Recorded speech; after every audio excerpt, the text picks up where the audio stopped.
All right. Hello, everyone. Welcome back to the show that's every Sunday for 102 weeks.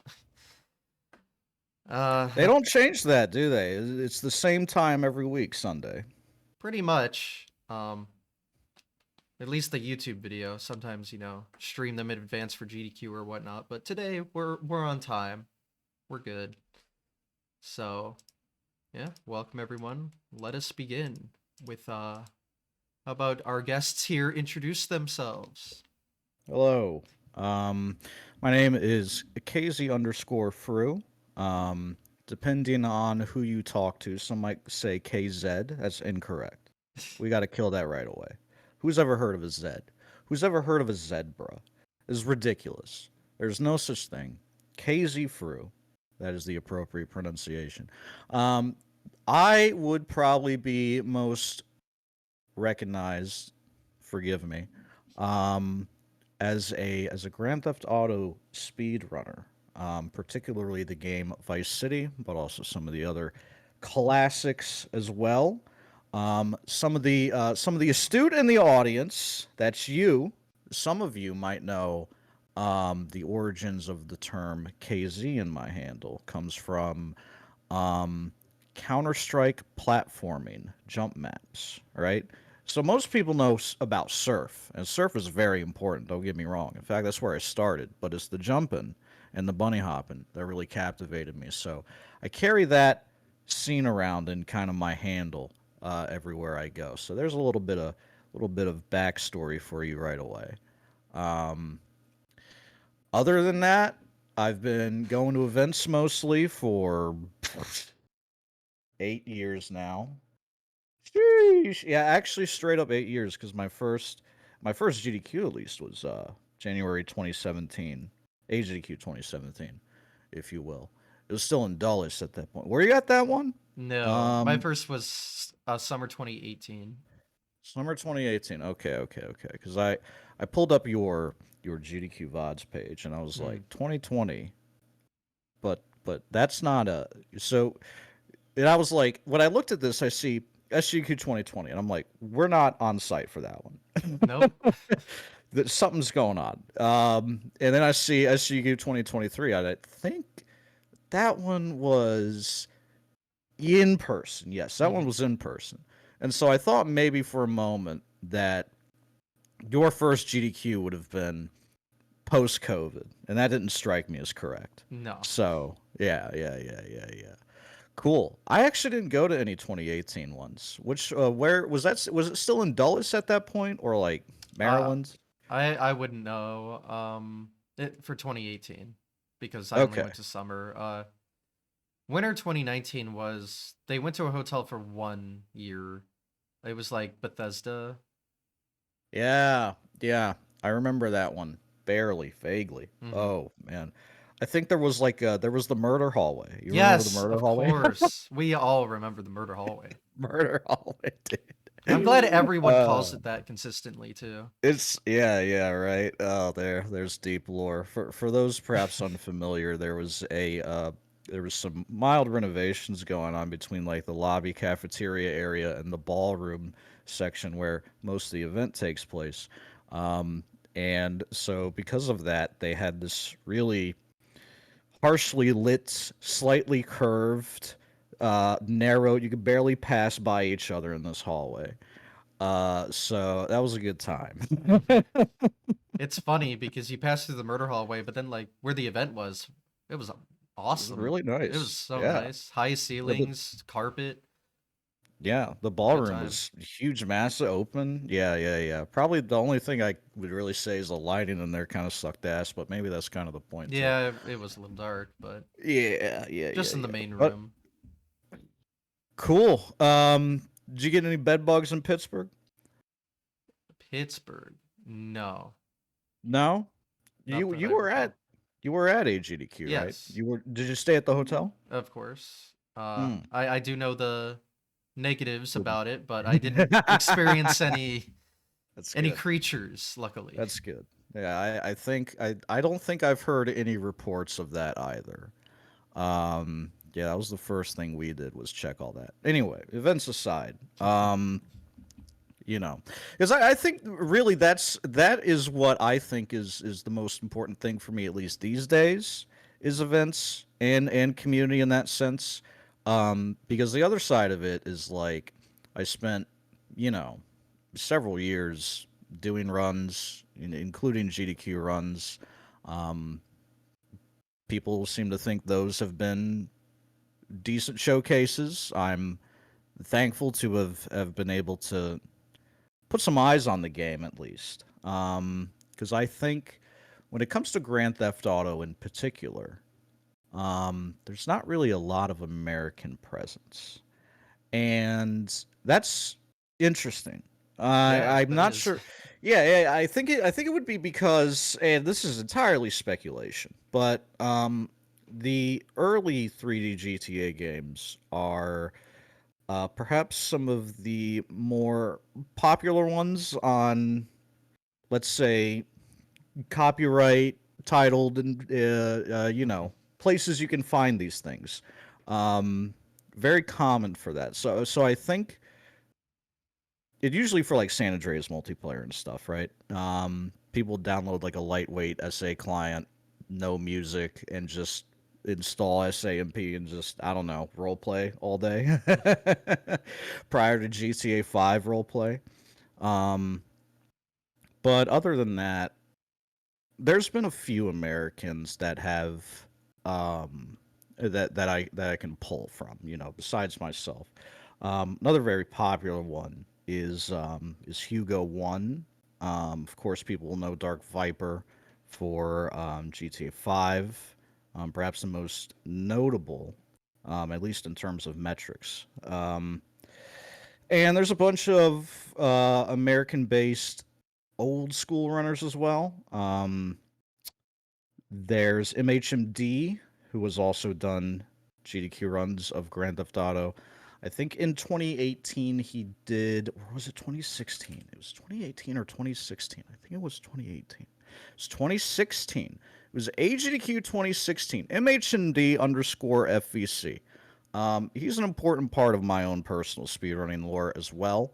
Um, but he's done a couple GDQ runs. One of Age of Empires. I don't know anything about RTS speedrunning. Okay, let me be clear. I know nothing. I know nothing about commanding and conquering. I know nothing about empires and ages. I know nothing about Age of Mythology. Now these are cool games. I know nothing about StarCraft speedrunning. These are cool games. I'm pretty good at RTS. Don't get me wrong. But do I know anything about Age of Empires 1 ILs? No. It might be cool. I don't know. Maybe I'll check it out. But um, he had done Grand Theft Auto 3 in HDQ 2016. And why is that important?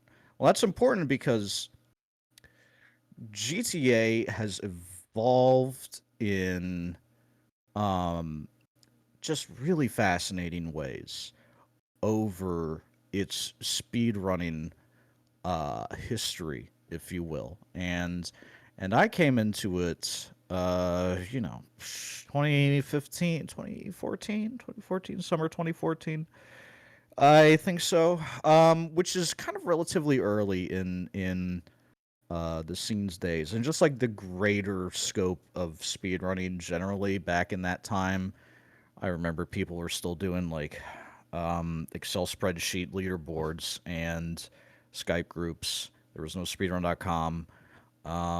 There was like no real like hub. You know, the community was not nearly as centralized as it is now, and I think it's an improvement. It's very tribal in a sense, where there is kind of a collective, but also everyone's at their own little. It's like a cafeteria. Everybody's at their own little lunch tables, playing their little games on their phones or whatever.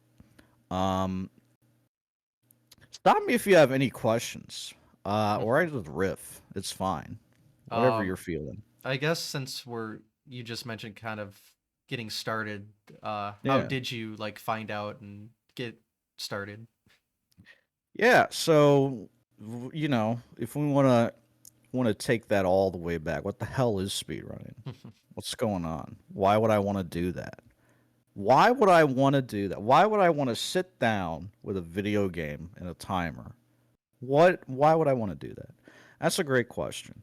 Um, for me, I think early on, important pillar foundational games in my life, which is what I've mostly done.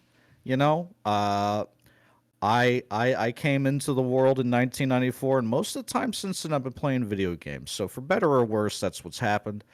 And in that journey, along the way, perhaps one of the most absolutely important games is Half Life. Not even like Half Life 2, which is also super, super, super important in kind of my own journey to where I've gotten here, of course.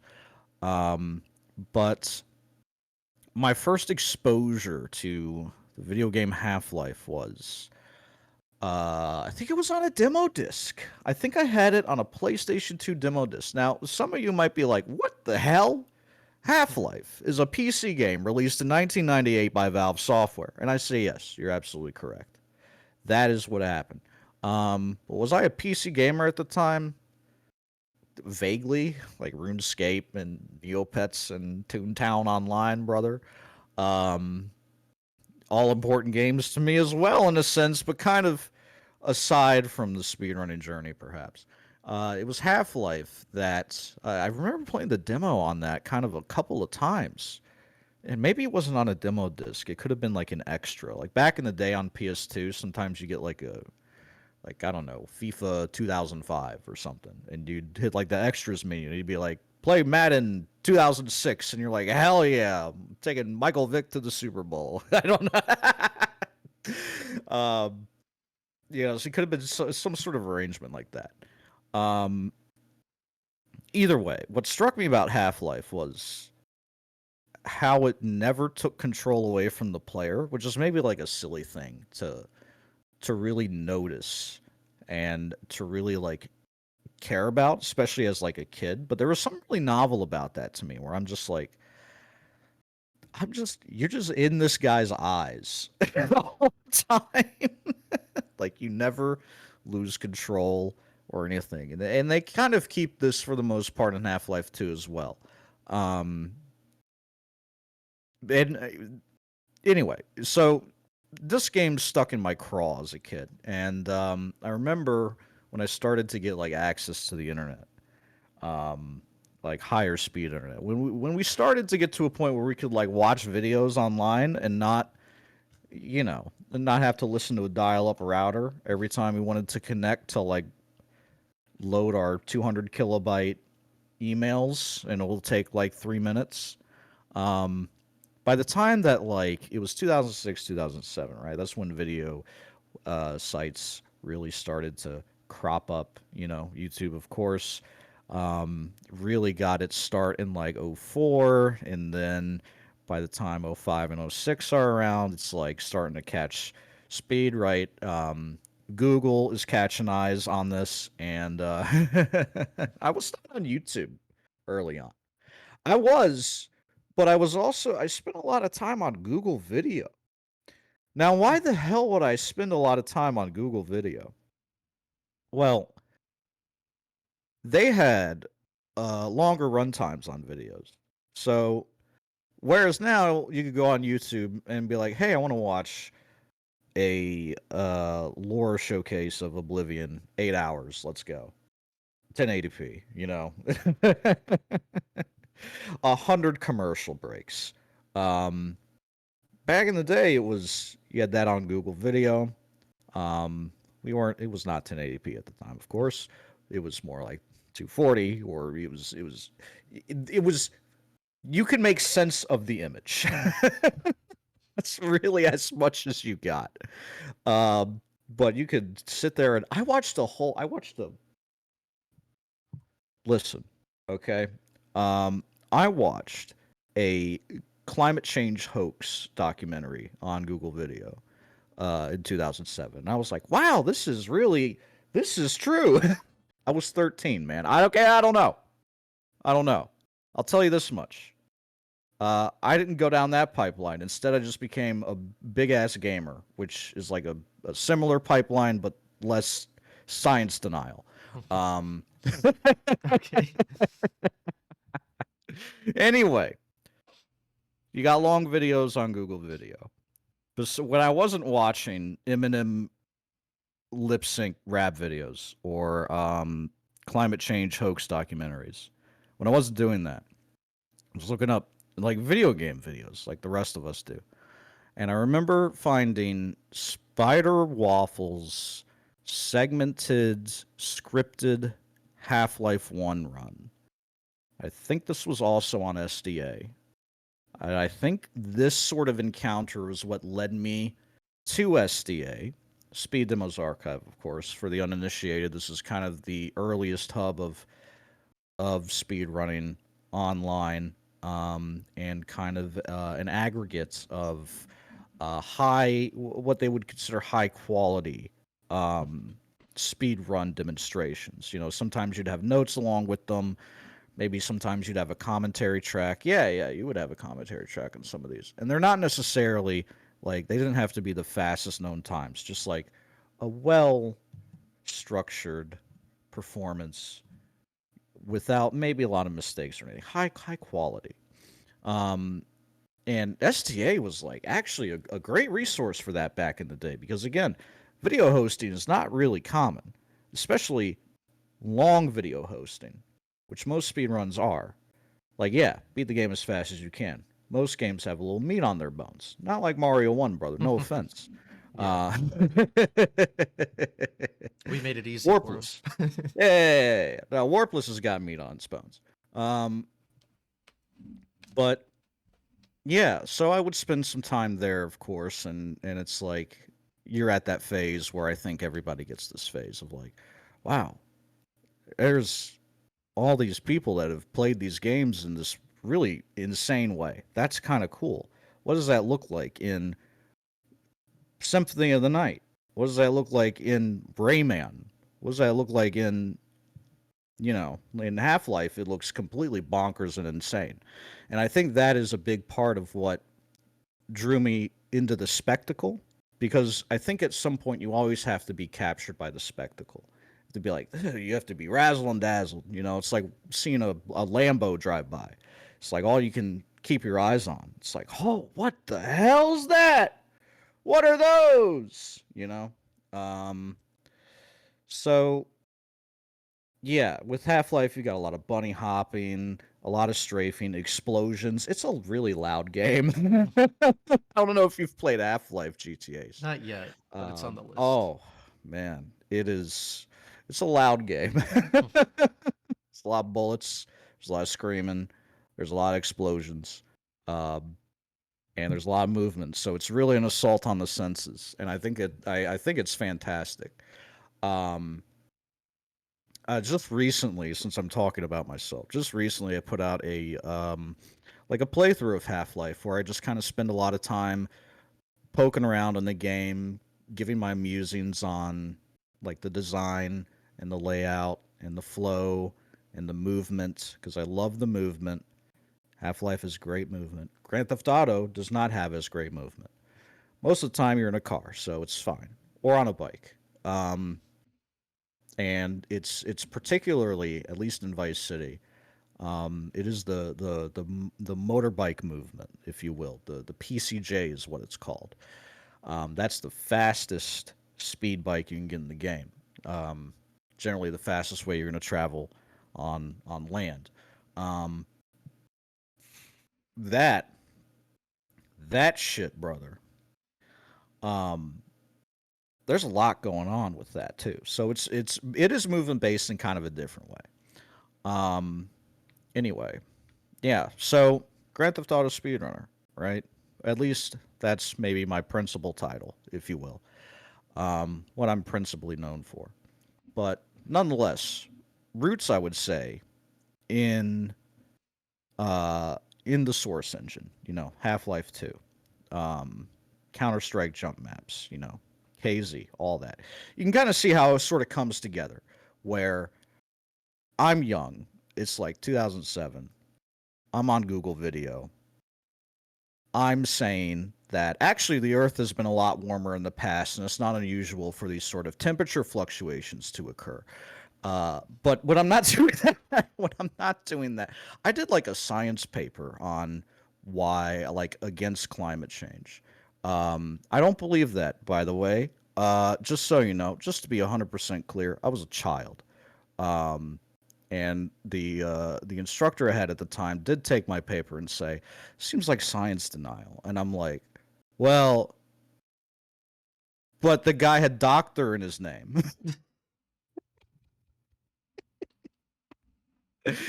All right. Anyway, um, yeah. So you know, Half Life, a game very important to me. A game that kind of exposed speedrunning to me. You get on SDA, you start to poke around a bit, um, and then I really started to play a lot of these Counter Strike jump maps. Now, why is that important to me? There's a couple of reasons why that's like an important chapter of my life. It's like the first community where I really felt like I was getting my hands dirty, like I was partaking in it a little bit. You know, I was helping kind of not necessarily shape it, you know, but like contribute. You know, I would do runs, I would do world record times, um, I would make levels, I would make jump maps, and that got me into like you know the under the hood with gaming, right? Where it's like, okay, what is going on? You know, I push the stick forward and he walks, but like, what really is happening?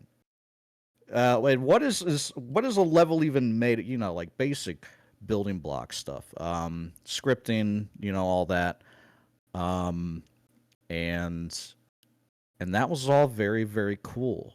So in that sense, jump maps introduced me to community building, kind of the competitive nature of speedrunning.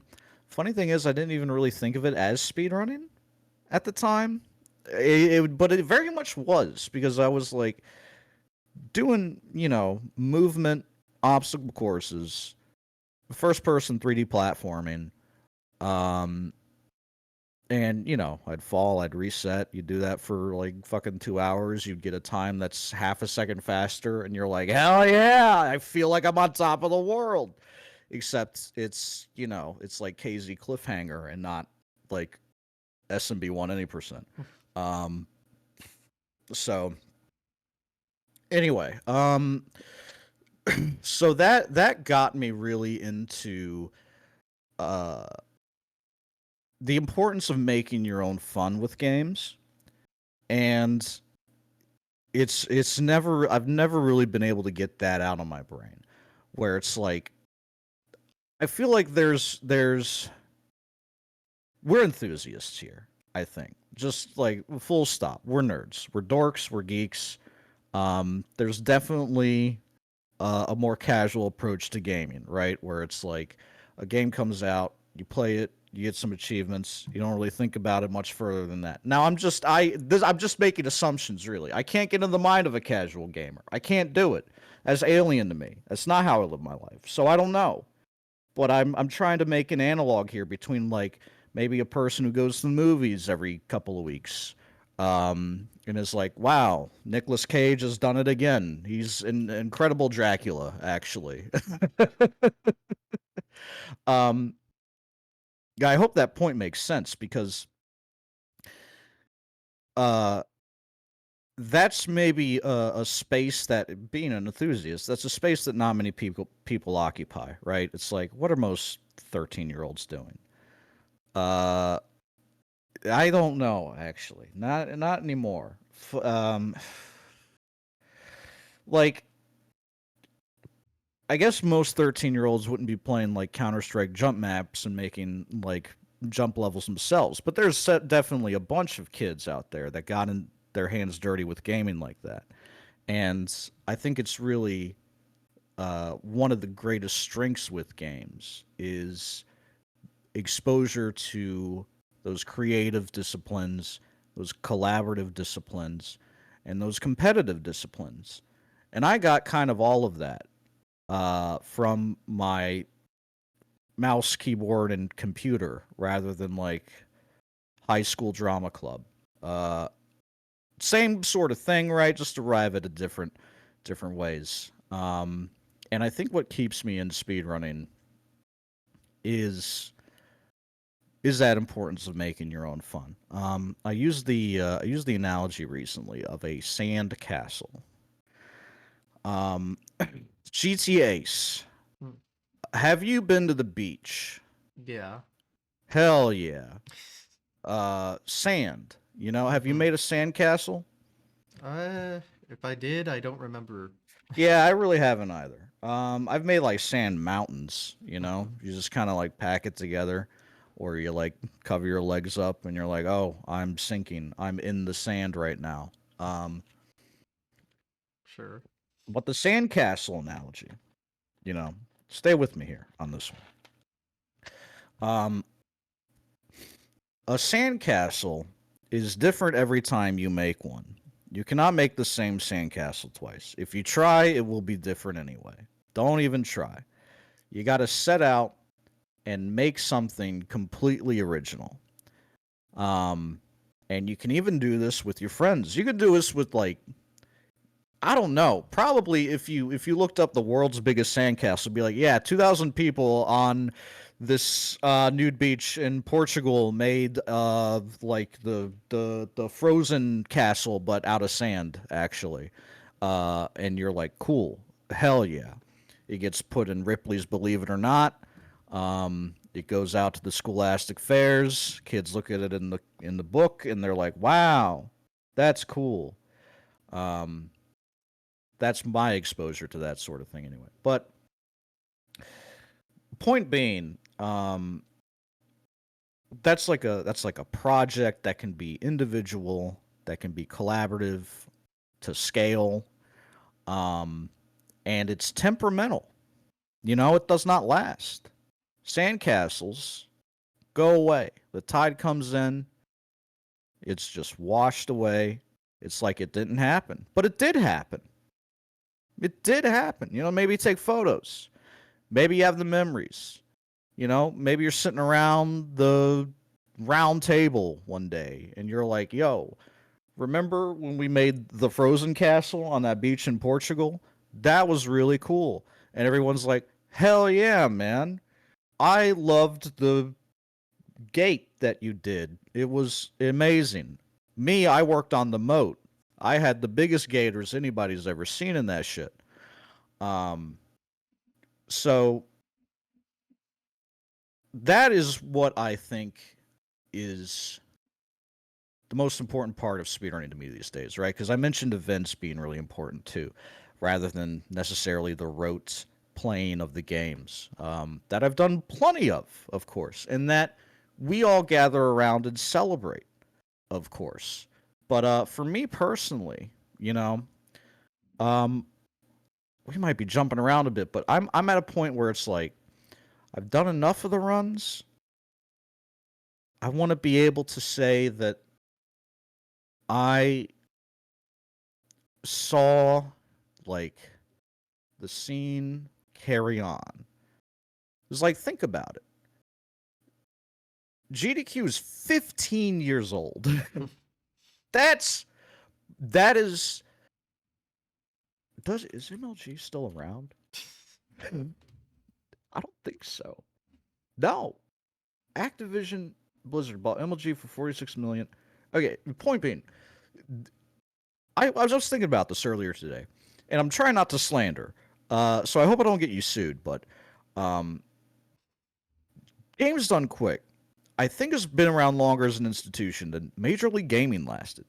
And like now the the analogy doesn't exactly work because esports is in a way a more dynamic, fluid, larger environment where you will see a little bit more like organizational revolving door happen, right?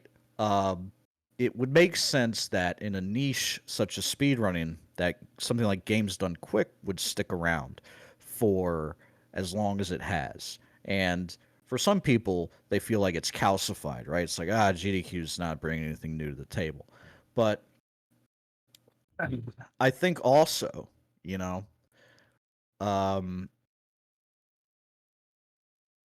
it's important to be able to have fresh faces, fresh runners come in, and that's where I find kind of my role these days in the scene is not necessarily an ambassador, not necessarily a title, an impressive thing, but more so just somebody that's been there and can help those new find their footing.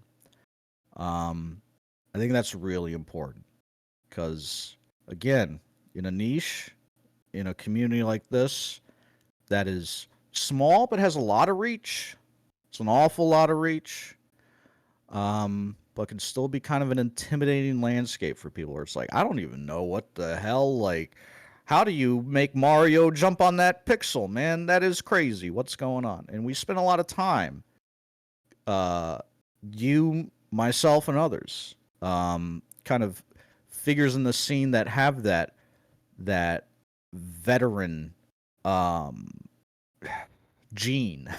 I guess I don't know, but somebody that can break it down and help people dissect it, and even like when it comes to events too. Because I don't know about you, my first GDQ was a little lonely. Um, because I was a baby. It was 2017. It was my first event, right? And you only know so many people, and it sucks when like a person comes to a new event, like a GDQ, for the first time and is like, I don't really know what I'm doing here. And that's like a thing that I know happens with attendees sometimes. So it's always great when I meet somebody like at an event and they're like, "It's my first time here." And I'm like, "Dude, first of all, thank you for coming cuz that is a huge commitment to travel." You got to take time off. You got to pack. You got to get on a plane. Maybe you got to get on two. If you're really unlucky or crazy, you get on three, or you drive for a very long time, or you drive for not a very long time. Who knows? However, you got there, you got there. And so, like, that's a huge thing. Um, and that's what I try to extract out of people is recognizing the efforts they're putting in to even just show up, not even run, not even volunteer, but just to like show up, just to hang out. What the hell ever. You could be literally anywhere else on Earth, dog. Literally anywhere else. You're in the like a mid hotel in Pittsburgh, and it's really, really cold out. It's so cold outside. Mm-hmm.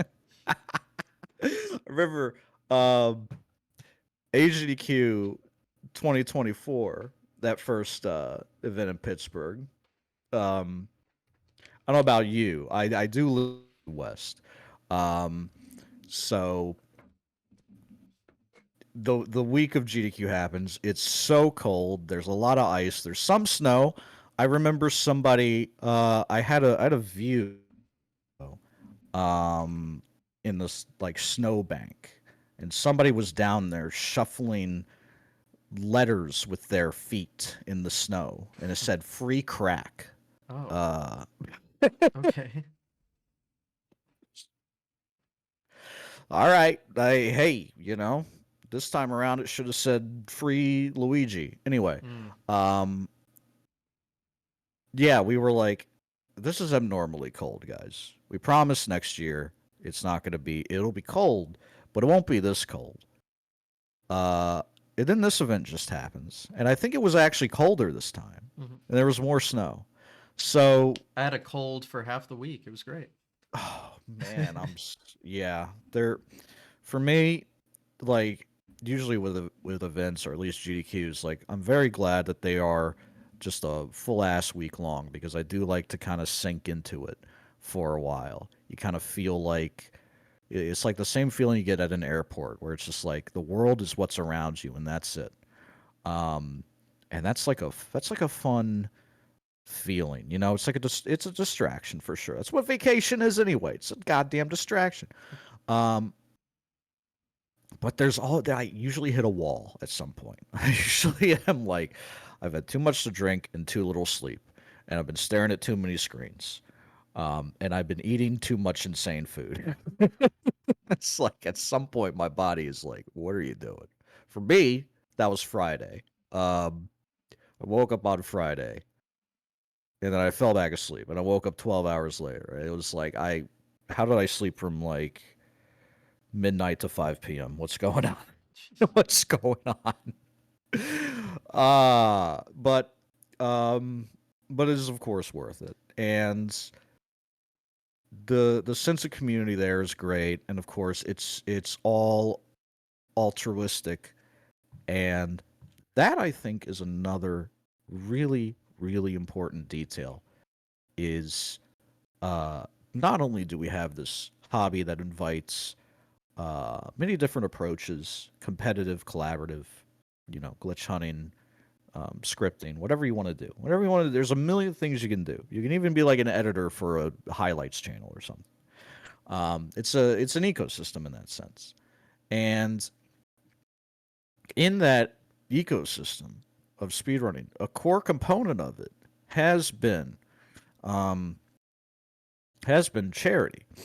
And like, if you ask me, in a perfect world, in a utopia that we don't have, that we're very far from, you don't need charitable causes because we all just kind of innately take care of each other. It's not the way that we've structured society, unfortunately.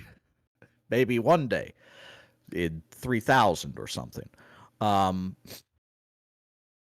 but for now, you know, we have our communities and we can apply them and we can um as PCF did say at the end of the January event, AGDQ 2025, that does change the world. Um and does it necessarily like make a measurable statistical impact on like cancer deaths worldwide? I don't know, frankly. I don't know, but it's not just like the hard metrics that matter. It's also the soft skills that all of us will develop, kind of the empathy that we get. We come together as a community. We build that sandcastle for a week, all of us at GDQ. Uh, and then it's washed away because we all go home to our corners of the earth. But obviously, a lot happened, even if there's no signs that anything did happen. Hope that makes sense. I can be kind of a conceptual guy. Um, but what's important there to me is in coming together, in building that sandcastle, obviously, you come away with good feelings. You come away inspired. You come away maybe bringing some of that piece of uh, joy or care or giving or even a funny story or something. You bring that back to your own community. Whether that's your own online community, your own in person community, whatever. Um, but that, I think, too, can speak to the ways in which speedrunning and events and things like GDQ can just better the world in a way where we can't always see that. But like, for example, I don't know. Did that come first? No. I guess I started volunteering at my library before I started going to events. But, point being, like, that sort of access to community collaboration and all that. Uh, if you make that trek, if you come out to an event and you get to experience that, I think it'll be very special. So that's why when someone's there for the first time, I'm like, dude, okay, I know it's not the beach. I know it's not the mountains. I know it's not Six Flags, but there's a reason that we got a lot of nerds here with lanyards on. And if you'll spend a little bit of time here, maybe you can see exactly what we got going on. So that's just sort of my thought there. Um,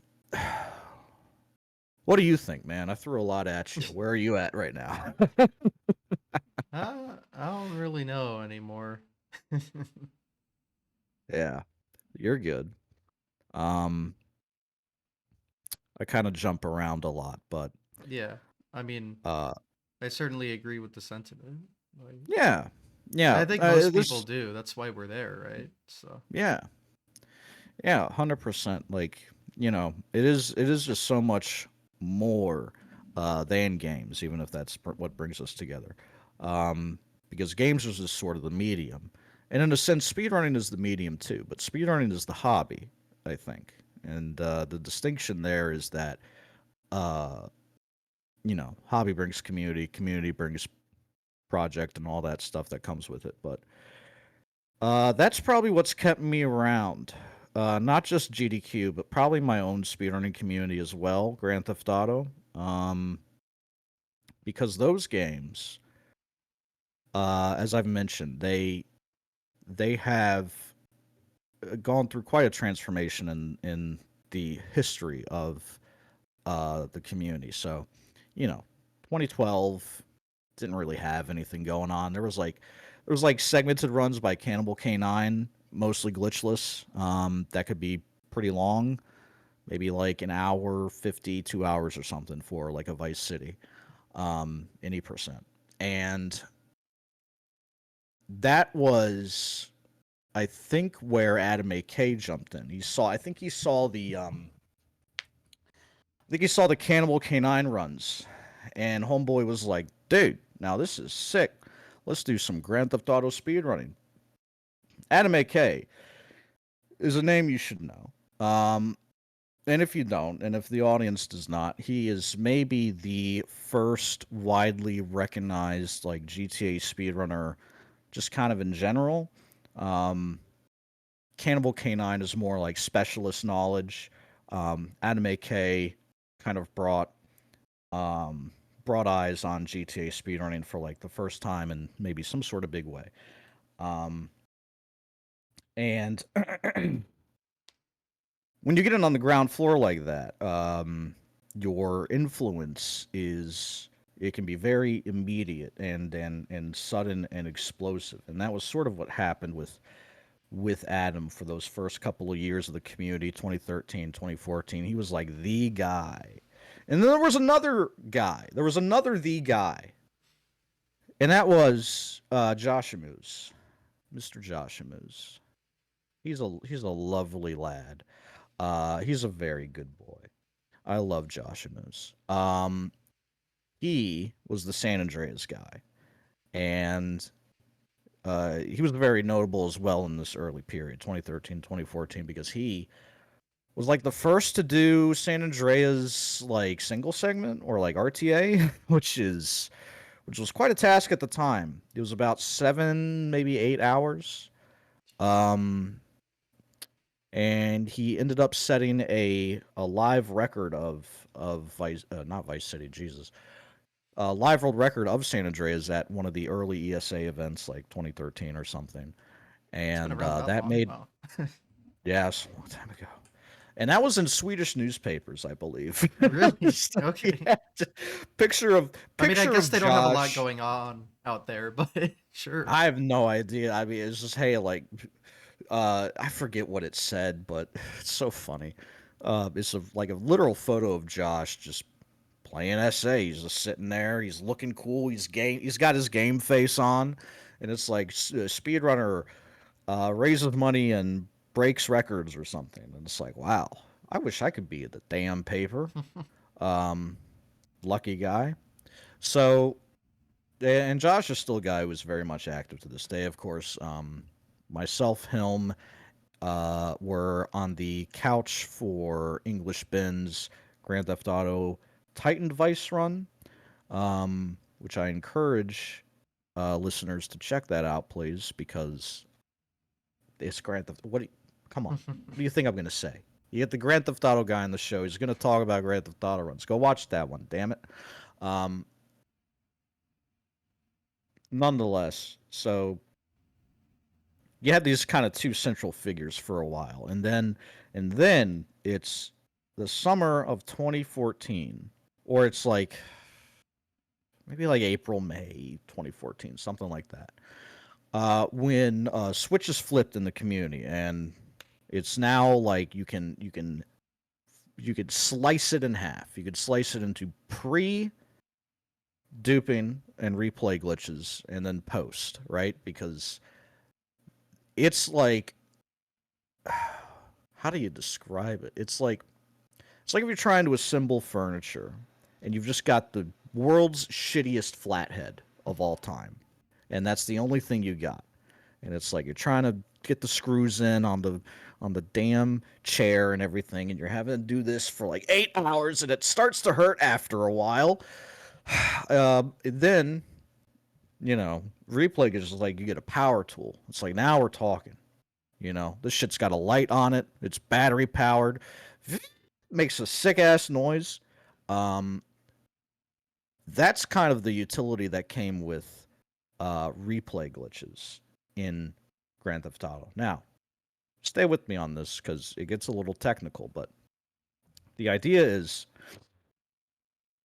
the PC edition of Grand Theft Auto 3, Vice City, and San Andreas, but this one's a little different. So we're going to mostly talk about these two, 3 and Vice City. The PC editions of these games have a kind of just a shoehorned in feature where it's like, hey, Rockstar will do this where they release like PS2 and then Xbox and then PC, kind of in that order, I think. Uh, double or triple dipping on game releases. So PC is always last in this time. It's different now, of course, but mid 2000s here. Um, so they dropped the PC release of the game last, and so they're able to, before they ship, just kind of futz around, do whatever, maybe patch something here and there. With PC for GTA 3, the senior programmer, I think it is Abe who coded this feature. Um, he implemented the replay system where it functions as such. It's like a if you or anybody else is familiar with like demo recordings in games, it's very much like that, where it's kind of just a recreation of the state of the game at the time, rather than like a video recording or something, right? We're recreating the scene with the data of the game, and that's the replay system. So you're playing GTA, whatever. The last however many seconds of the game are always accessible to you through the F1 key. You hit F1 and you get replay in the top left, and it's flashing, and you are watching yourself, drive around, do a sick stunt, whatever, shoot a cop. Hey, it's Grand Theft Auto, man. I'm sorry, okay? It's this Vice City. It's in the name Vice, There's going to be guns and drugs and crime. It's on the 10, M for mature, man. Um so why does that matter? Well, with the F1 replay, you'd see however long into the past. You could save that. You could save that replay by pressing F2. Well, that is when you save a replay. It literally gets written on your hard drive as like a demo file, in your documents folder. And you can watch that back by pressing F3. Now, why does that matter? The idea is you can be in 2 places at once and like access things kind of by proxy with the replay feature. So like, for example, there's little icons around on the Vice City map called rampages, right? You walk over one, you pick it up, gives you a gun, and it's like, hey man, you see those bikers over there? Go shoot like 30 of them. Again, hey, I'm sorry, man. Mature rated video game. All right? What do you think's gonna happen? There's gonna be bullets and violence and maybe some cartoon blood. It's fine. Um, so with the rampages, though, what's important here is that when you pick it up, it changes the state of the game. You've got your free roam mode, which we usually call on mission 0, and then you've got your, I'm in a mission mode, which is, you can just call that mission mode. We call it on mission 1. Um, and when you're in free roam mode, when you're on mission 0, you can save your game, start missions, take phone calls, which is an interesting one. Phone calls in Vice City are very interesting. They're a kind of a unique property of that specific game. But you can take phone calls, and phone calls themselves also change the mission state, which is an interesting thing. But basically, it's a way to sequence break, where it's like, hey, I'm making a replay over this rampage icon. Now I'm going to go start this mission. Now, when I start the mission, I'm also activating the rampage at the same time. Now I have 2 missions going at once. The rampage is on a 2-minute timer, and when that timer expires, you're back in free roam mode, right? It switches the state on you. So you can be on a mission and in free roam mode at the same time. Very interesting stuff. Um, the biggest utility with that there is there's a couple missions where if you start them twice, interesting things can happen. You're not supposed to be able to do that. Where it's like, hey, I'm on the mission Jury Fury. It's the 3rd mission of the game.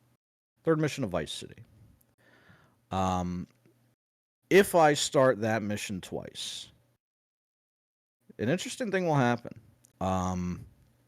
Usually, if you do it right, you'll see a couple of cutscenes happen right after you start the 2nd instance of the mission, and then the mission just passes. Kaboom! You're teleported somewhere, and you get the mission passed, the big text on the screen where you cannot see anything anymore at all what you're doing. It's crazy. It's like, how's that happen?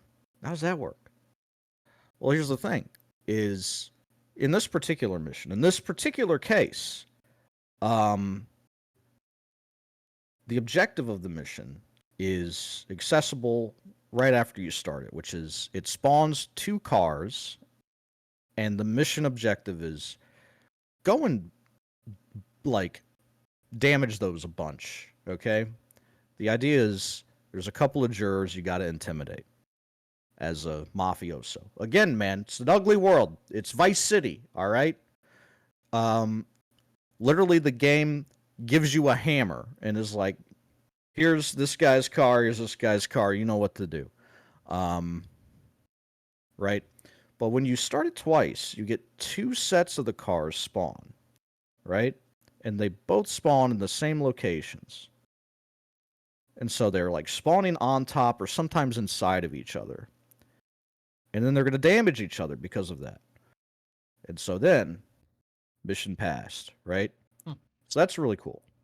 And that's just one utility of replay glitches. There's kind of like script collisions that can happen where it's like you start one mission, you start mission A, and then you start mission B.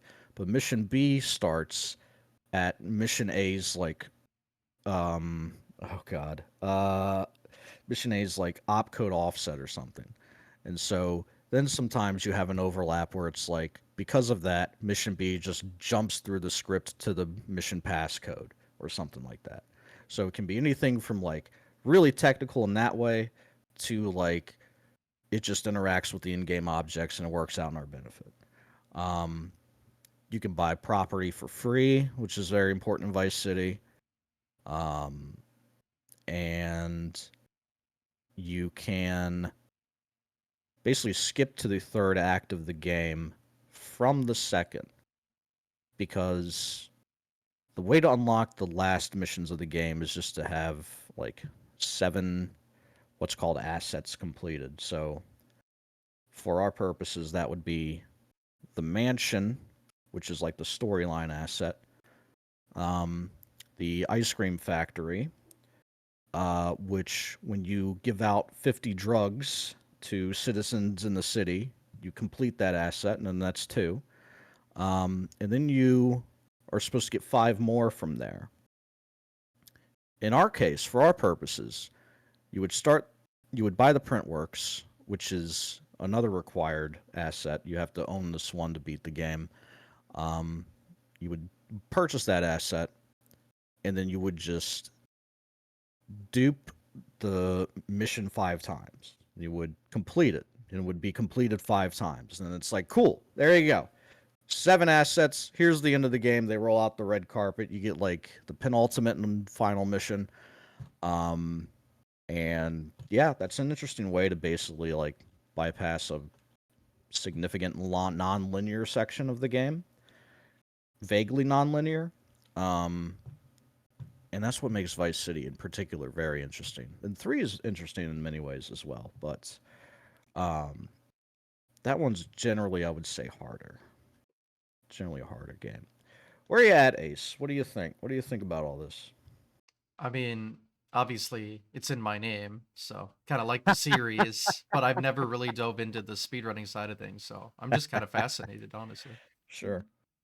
I like learning the intricate details of what make tricks work, and especially these games, just looking at them, it's very like, I have no idea what the hell's going on, so.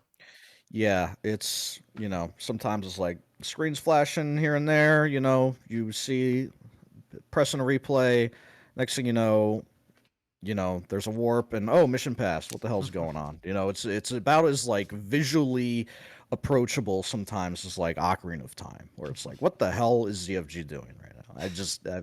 Yep. Why is Link like broken and sideways and underground? But yeah, the interesting thing about the replay system kind of being thrown into these runs is that for those like first year and a half, no one really like people knew about it, but it wasn't really like messed with all that much. Like no one had that idea of like what happens if you hit the replay button and you're standing over a property purchase icon and then you hit the purchase button. What happens? No one had thought to try that. Um there was some use of it in Vice City. Before all this took place, you would have this route that includes the Sunshine Autos asset as one of the 7 you need to get to the end of the game. You have to just collect a list of 6 cars, I think. And you're just kind of, that's RNG, really. Like, you have certain spawns of certain types of vehicles just kind of littered throughout the map, but that's not really fast to go grab those, even if, yeah, like you could go get the Landstalker all the way at the very top of the map downtown and then drive it all the way down West Vice City, like the mainland, all the way down to basically the airport, which is in the southwest corner of the map. And then you could turn it in. Or you could just find one on the street right outside Sunshine Autos and not have to drive a minute, basically, which is a huge amount of time. That's 20% of your category. True. Yeah, so the notion of using replays for that was you could look for cars, right? You're looking for cars outside the Sunshine Autos. You see like a yellow Banshee. You flick your camera down and you look up again at the road and it respawns. It brings you a new vehicle, right? Out of sight, out of mind for the video game. It's like, get that shit out of memory. It's 2001. We don't have a lot of it. We gotta get it where we can. And then you put the camera back up. It's like, oh, we gotta have a car here. All right, here's another one. So with the sort of limited memory of video games at the time, you only had so many cars maybe that you could spawn at a certain time. Certain areas of the map had specific vehicles that could spawn as well. So sometimes when you hit the replay button, the thought was, oh, that kind of refreshes whatever vehicles the game is loading. So maybe you'll load in a vehicle you're looking for, and then you try and spawn it, and then there it is. That was like the only thing people were using replays for at the time. And then this guy, this Redditor, if you will, yeah, dude, this r/speedrun poster made a damn post on the Reddit in like summer 2014, and they're like, hey, I have an interesting clip here. I'm wondering if anybody knows about this. And you open up the clip, and it's what I described to you earlier, where the guy is standing over a purchase icon to buy the Printworks. He's in a replay. He hits the purchase button, and in the replay, the icon vanishes. Whoa, that's interesting. When the replay ends, there's a fade, and then it says property purchased, and then you can see that he has the same amount of money that he had from before buying it. So we just bought something for $70,000 for free, What a deal. free 99. Yeah. And it's like, I don't know if you remember, but really early on, Adam AK, Racktrot, MH, the Vice City guys, pre-duping, um, you would start the run, right? You would start the Vice City video game. You would hit start game. You would skip the cutscene. You would drive to the Ocean View Hotel, and then you would go up this parking garage and get in this convertible. And it starts Cone Crazy. It's a mini game. In Cone Crazy, you are navigating the top level of this parking garage. There's a bunch of cones everywhere, per the name, and there's some checkpoints littered throughout the rooftop. And you're supposed to go and collect all the checkpoints without breaking any cones. The caveat to this is every time you beat your best time, the amount of money you would win from completing this minigame would double. Now, exponents go crazy. Yeah. So, Cone Crazy goes burr after maybe 6 or 7 rounds, where it's like, hey, I have beaten my best time by 1. So, $100, $200, 400, 800, 1600, 3200, 6400, blah, blah, blah, blah. You get to a point where you're winning like 100,000 or something, and you're like, okay, I have enough money for the rest of the game at this point. So being able to buy property for free is like, do we even need to grind for money anymore? Because the grind I've described takes about 6 or 7 minutes, and it's right at the start of the run. That's all of usually. Mario 1 and then some. That's all, straight up, dude. That's just for grinding money and driving this shitty convertible on a rooftop. He's like, hit a cone. Oh my god, I hit a cone. Reset. Do that again. Start losing my mind. Going crazy for Cone Crazy. So obviously, in poking around speedrunning a little bit at this time, I'll tell you this much: I had gone at this time from doing like jump map runs and competitive StarCraft 2. I was like I was I was decent at that game. Um I just kind of drift all around gaming. I'm very much a person who's like I get fixated on a goal and I just smash my face against that until I'm satisfied. And then I'm like, okay. Now what? What's the next interesting thing? So I felt like I had done everything I can with jump maps. I started to play StarCraft 2 a whole lot, started watching a lot of Day 9, etc.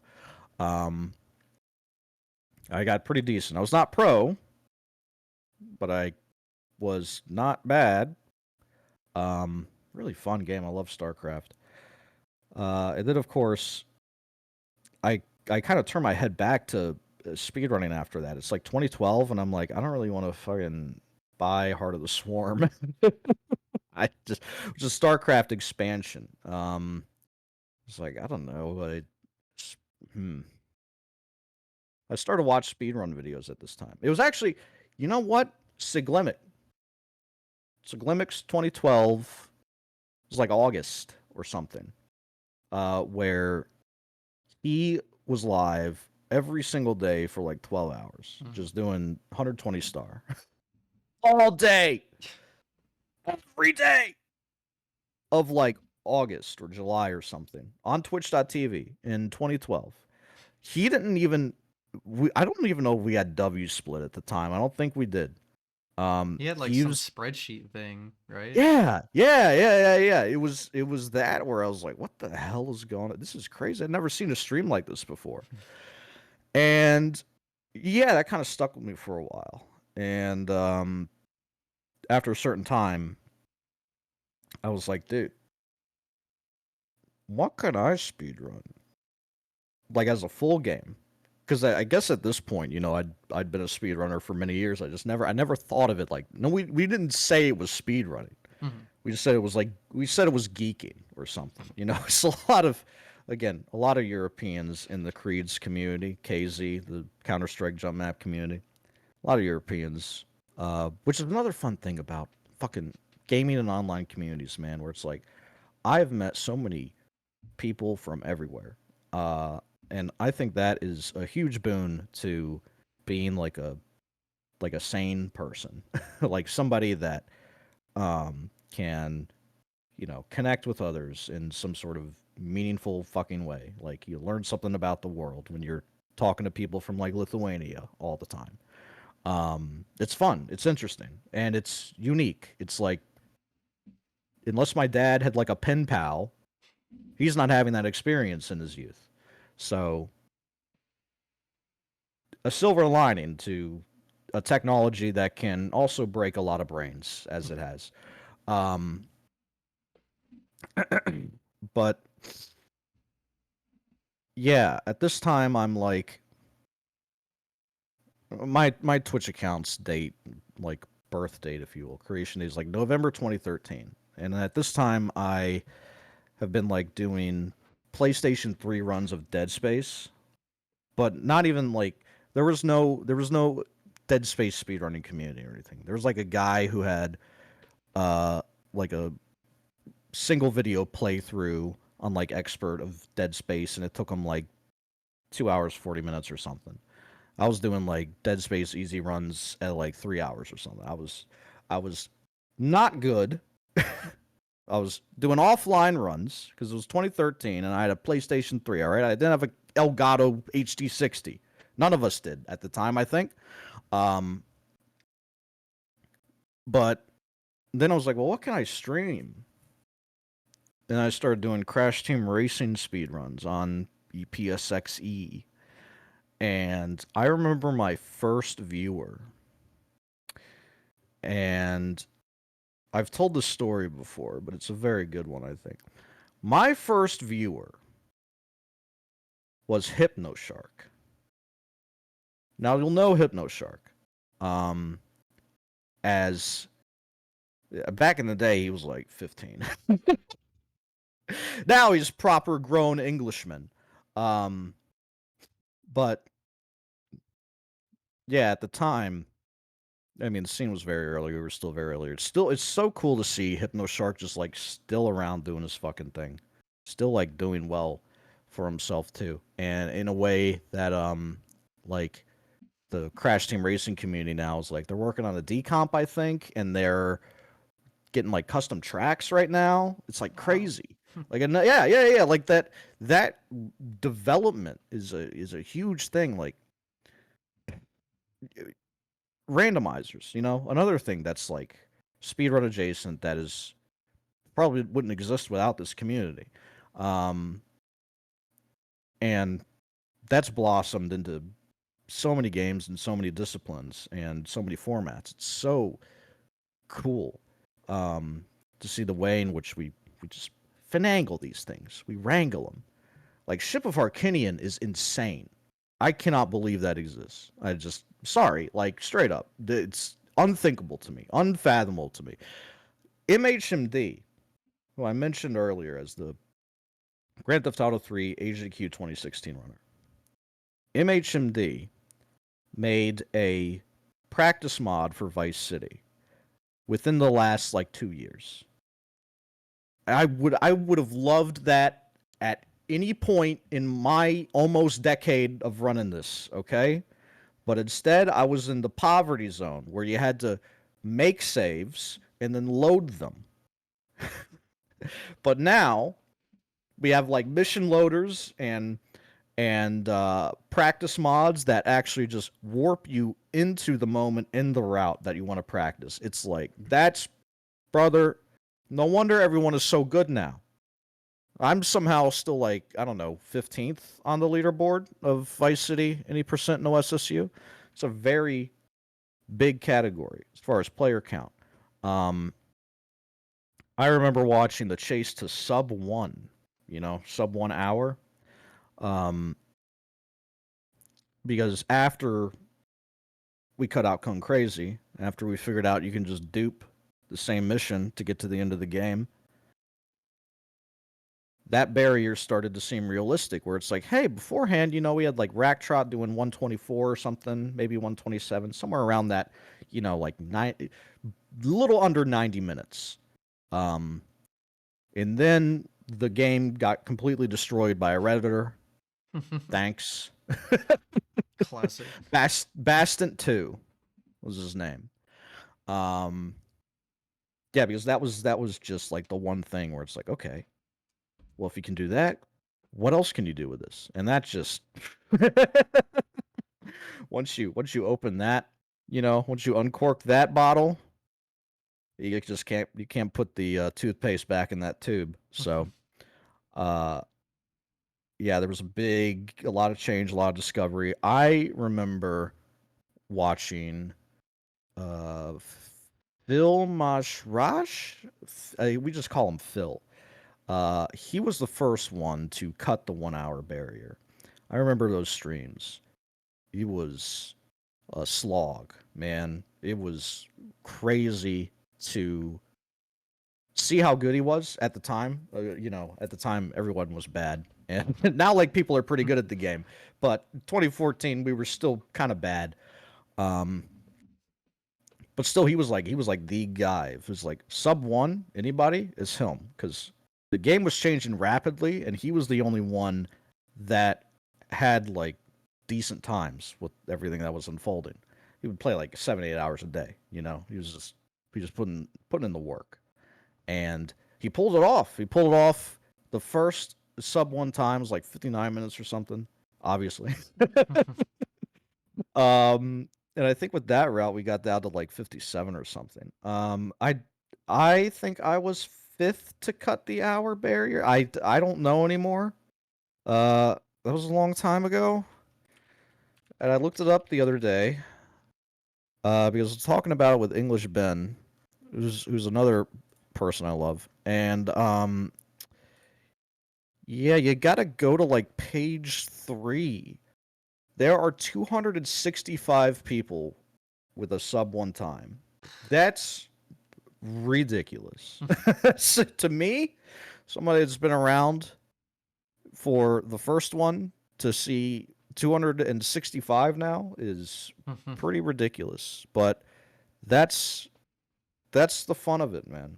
That's a big part of the fun of it is uh just knowing now, just like looking at this huge list of people and not even being able to imagine um all the people that would just get in on the fun with that and like get their time like down pretty considerably because like sub 1 is very very very doable, but it's also like you do have to grind a little bit. You gotta know the game, gotta know the route, you're not gonna get it on your first week probably, but maybe your second week.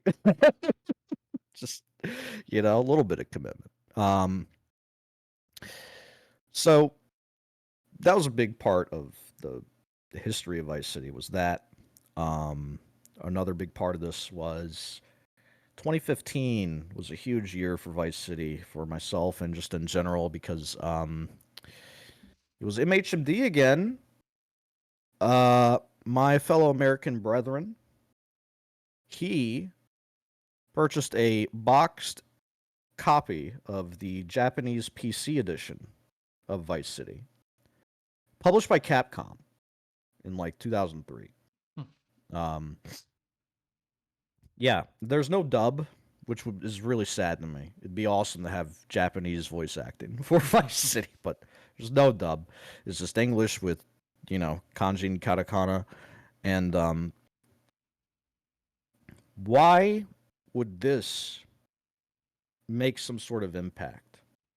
Well, it's because um, in busting and breaking the game apart, in doing things like what happens if you start mission A with mission B? Nothing happens. The game crashes. The game just yells, it screams at you, actually. It's like, what are you doing? You hear a Windows noise. Bling! Okay.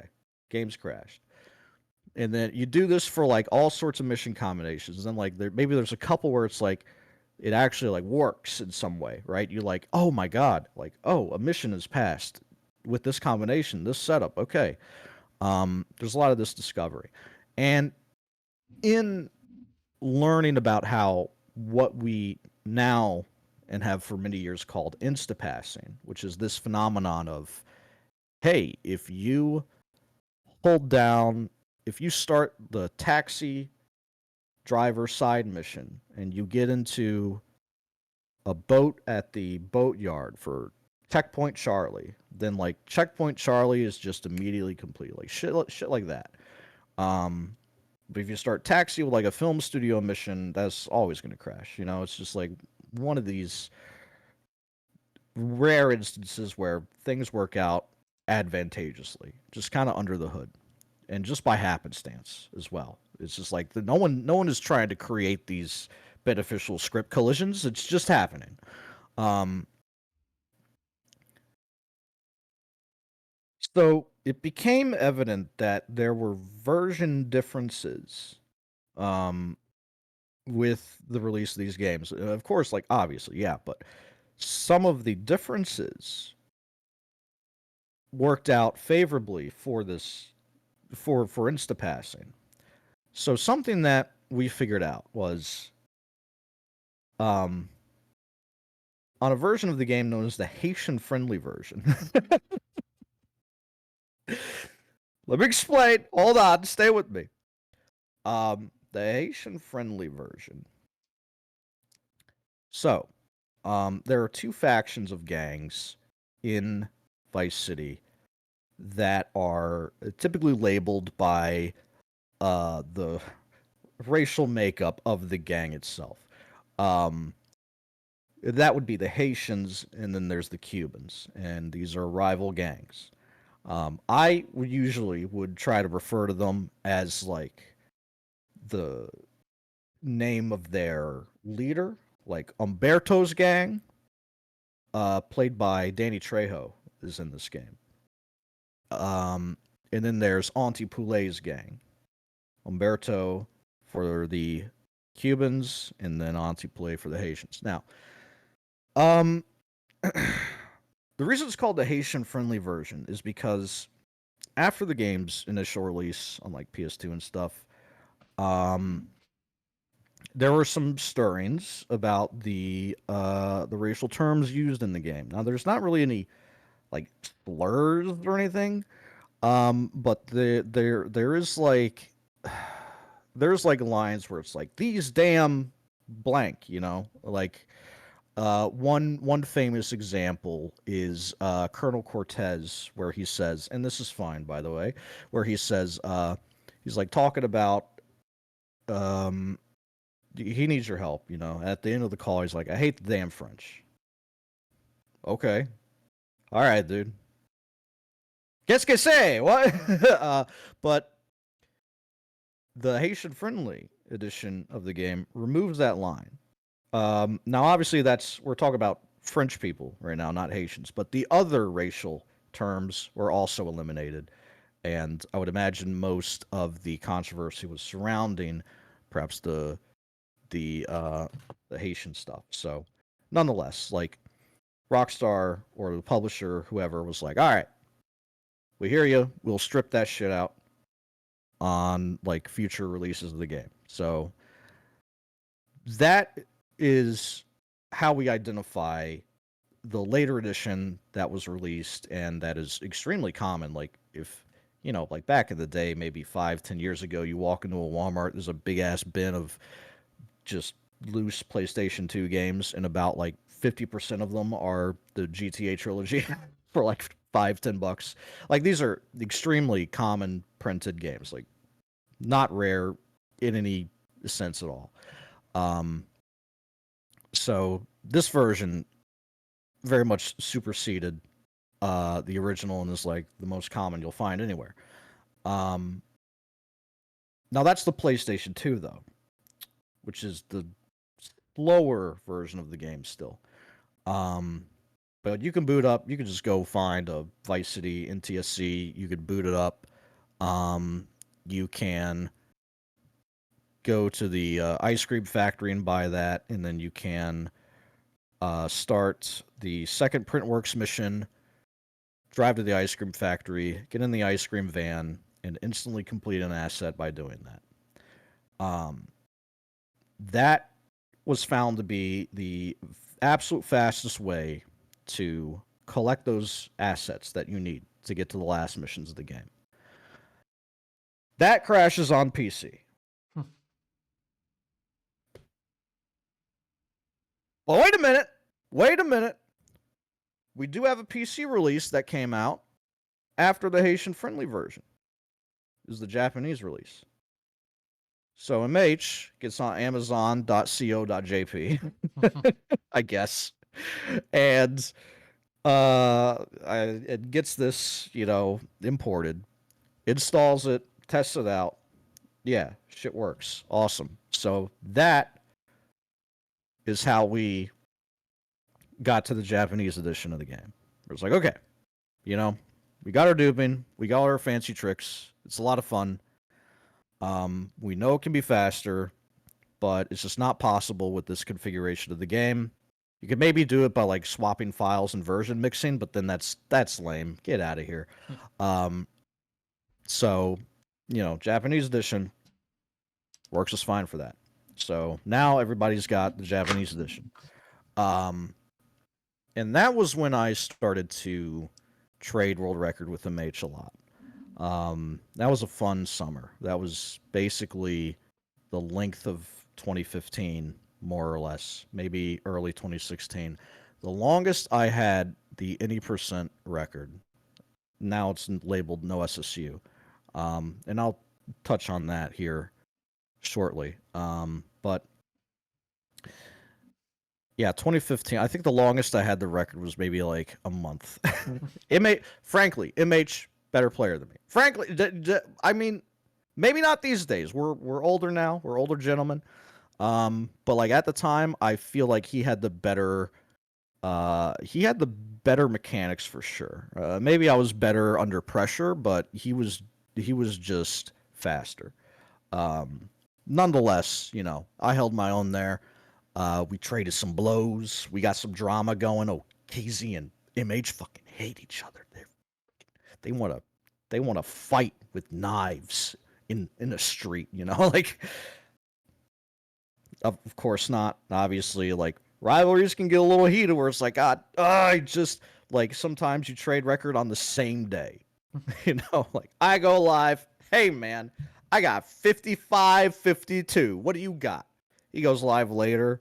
I'm like, I'm watching him in the shower. No, I'm not. On like my phone, and I see those green splits. There's a gold. I'm like, God, don't do it. Don't do it. Oh, 55-14. What are you doing, man? What? Like same day, like 3 hours later. So like it can be, a back and forth in that way. Well, that's a lot of fun. And those moments in time I think are so rare because do I know the ins and outs of SMB1 and the history of that game? No, but I do know that when I go to the Vice City leaderboard and I like at any percent no SSU, the world record was set a year ago. There's times like that. There's ebbs and flows to the barriers that are broken. I do think we will see 47 one day. World record right now is 48-21. I do think we'll see 47. I don't know when. I don't know how, but I would be very surprised if that barrier were to not be broken at some point. but we're all very, very good at the game now. So trying to, I say we, I don't necessarily mean just collectively, but yeah. So who knows? Who knows when that'll happen? Um, I understand that there's still time to save in SMB 180%, though. Is that correct? Of course, yeah.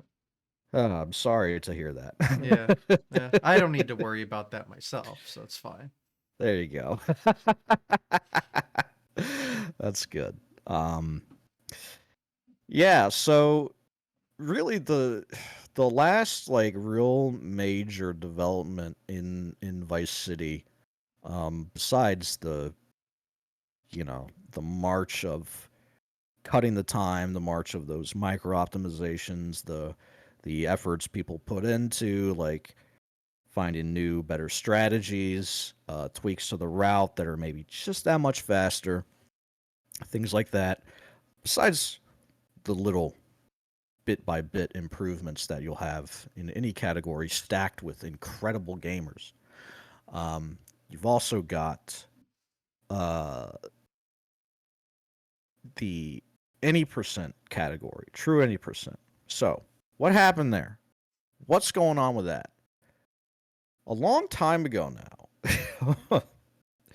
It's crazy to think. I'm seeing 80% has a lot of times from 8 years ago, which, yeah, I guess it was 2016, middle of 2016 or so. Um,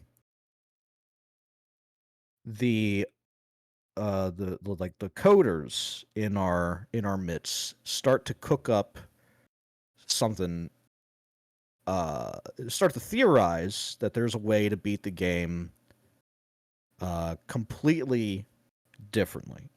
Um, in much the same way that you have like OOT any percent, where it's like I don't know what you do now, but that category has changed a lot over the years to the point where it's like you get your wrong warps and then you get like your nut skips.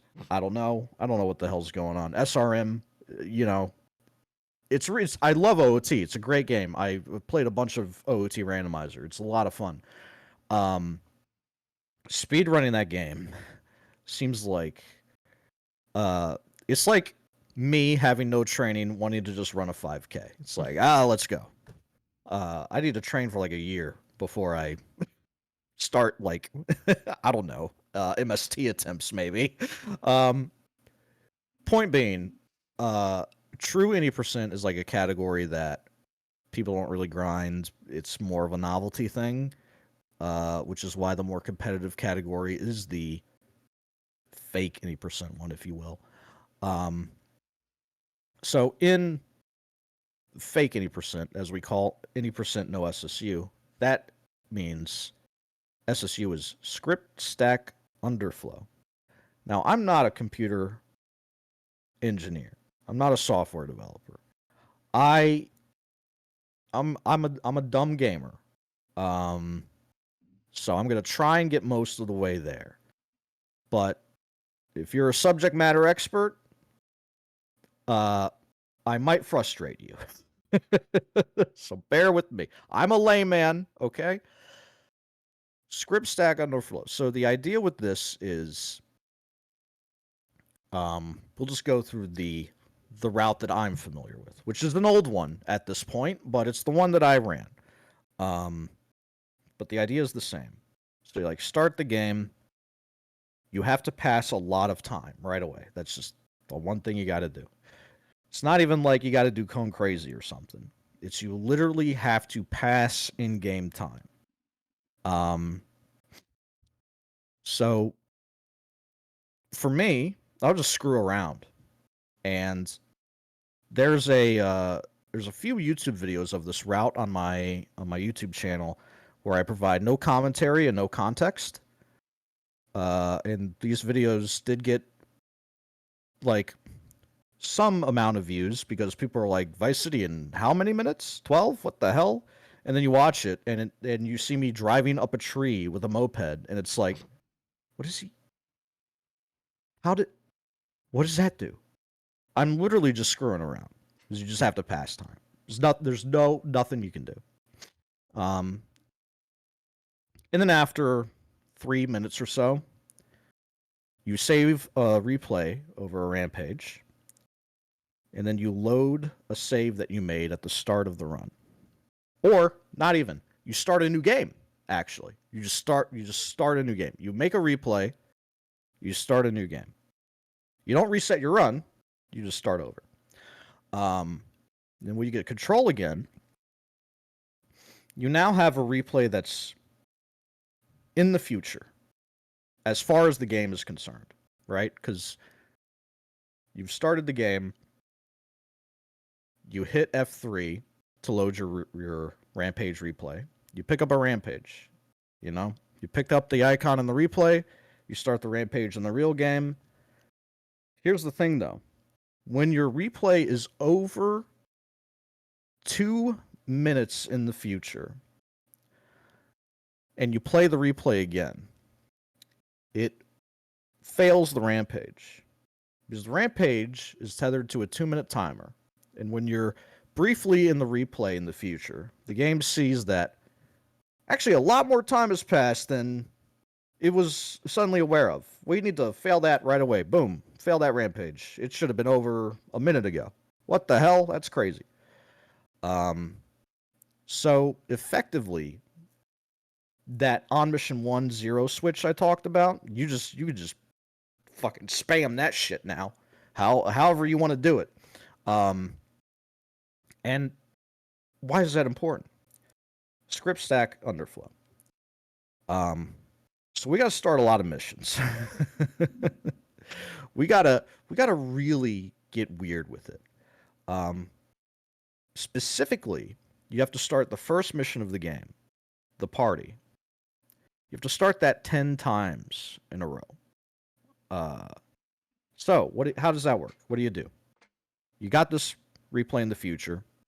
You park yourself next to the marker for the party, and you just start both missions at the same time. You know, you get off your bike to step into the marker of the mission. You hit the replay at the same time. Bada bing, bada boom. 2 things happen at once. It's beautiful. You get back on the moped. You fail the rampage. Now you can start the party again, and you just chain this 10 times. And then you complete the mission, the party. Fun caveat to this one. Again, I'm describing an old route. This is no longer the way to do it. It's what I'm familiar with, though, so, you know. In the party, you have to drive an NPC to a marker. It's a very short drive, but when you start 10 copies of this mission, you get 10 copies of the NPC. And only one is going to count for the current instance of the mission, right? It's like, so what does this look like in practice? Well, you step in this cutscene, you skip it 10 times, just whack the space bar in rhythm like 10 times. You can't skip too fast, you'll crash the game. And then what happens when you're there? You know, you load in. There's just 10 of the same woman stacked on top of each other. And then what you have to do, what I would do was I would shoot 9 of them. because wait a minute. For some reason it seemed as if the way they were stacked, the one that you were trying to drive to the end of the mission was always like the last one that would die, so it's like you know, sorry about this. It's, you just gotta do, you know, like, how many speedrunners have dumped Yoshi into pits? All right, it's just, you gotta make sacrifice. You gotta kill the animals. Like, it's just life, you know, circle of life. So you pass this mission. Then what happens? You get a cop car. You go to the hardware store. You rob the hardware store. You leave the radius in which the owner of the hardware store spawns in. So, like, you despawn the hardware store guy after robbing him. And then you have to wait about 55 seconds or so. It's actually a millisecond perfect value you're looking for, technically. There's about 27 milliseconds that are valid, I think. But not all of them are consecutive either. So really you're looking at like a 25 millisecond window where you have to do an input with no visual reference, and you just got to hope that you get lucky inside of that window. Because again, some of those values in that window, being not consecutive, they're going to crash your game. So you can see why this is not a fun category. It's because it's like That sounds like hell, yeah. you gotta wait around a lot. You gotta do some weird stuff. The weird stuff is cool, but then you have to like run a second instance of live split to time your 55-second wait. You have to have some sort of timing mechanism. You know, it's like in Yu-Gi-Oh! Forbidden Memories where they have to have a metronome for the start of their run. It's like, I'm sorry about that, man. That sucks. Just play no card manip, I guess. But yeah, so basically at the end of this 55 seconds, you re-enter the hardware store area because there's when you're for some reason when you're not in this zone, that millisecond timer is going up every millisecond. When you go back into it, it freezes that value at whatever number it was at. Why is this important for our purposes? It's because that value is like your coordinates that you're warping to. Because we're going to set up for a warp. So once you get that value where you want it, you get back in your cop car and you purchase a property, one specific property. It's across the street from the lawyer's office. You purchase that property by way of replay, right? So you have your replay now that's over the property purchase icon for this. You watch the replay, you buy the property, you've bought it through the replay. Then you hit the vigilante button. You hit this vehicle side mission. Again, we're in a cop car. So now we've bought a property and we have vigilante running. Everything we've done up to this point creates the script stack underflow. We're now at this point. We're going to load a mission. What mission are we going to load? Whatever the hardware tool store timer shit is. That's the coordinates we're jumping to. And the coordinates we're targeting is, of course, the start script of the last mission of the game. So if you do everything right and you get lucky, you're just watching the final mission's intro cutscene. And then you are in the final mission. Boom. Just out of nowhere. And the fun thing about this warp is actually the only time in which the mission actually plays out intendedly. Here's what I mean. So when you're just playing the game, you get to the end of the game, you shoot Lance, you go back to your office, final boss spawns in. When the big bad, Sonny Forelli, when he spawns in, he has his cohorts with him, you know, he's got his squad. And you'll see like a couple guys around him that are just like crouched and chilling or whatever. Here's what's interesting though. When you warp to this mission, instead of just play the game through to it, that cutscene is different. Why? What the hell? Why? It's different because not only do some of the guys come in, some of the same guys, there's more guys. Where do the more guys come from? Why is it that when you warp to the mission, you get more guys, but when you play to the end of the mission, to play to the end of the game like you're supposed to, there's like less guys? Why? What is there a hard mode? What's going on here? Well, and it's actually like it changes the whole vibe of the cutscene, the final cutscene, because the guys that usually come in just like sit down and squat next to Sonny. But the bonus dudes, the extra guys come in and they're pointing their strap at you. It's like, whoa, you don't see those guys at all. any other time. What the hell? Here's the thing. This is interesting. The way the mansion works at the end of the game, um, before you have acquired it for yourself, the doors to the mansion are closed. Um, when you kill Diaz, doors to the mansion are open. Boom. Uh, so when we warp to the end of the game, we've not killed Diaz. So the doors are not open. So what does that mean? Well, there's a failsafe actually. There's like a debug failsafe in the script that you're only ever going to see if you get to that mission without killing Diaz. So when you warp to the end of the game checks the doors out front. It's like if those doors are closed, just delete them. Just completely get rid of the doors. But if they're open, they just stay open. You know, there's no the passes, the check never occurs or whatever. When the doors exist and are open, these extra dudes, the threatening ones that are pointing the strap at you, they just get stuck on the doors.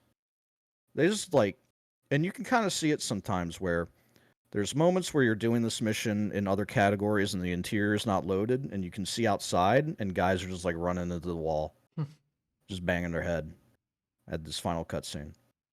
But when the doors are just gone, there's no collision to get stuck on. Dudes just walk on in.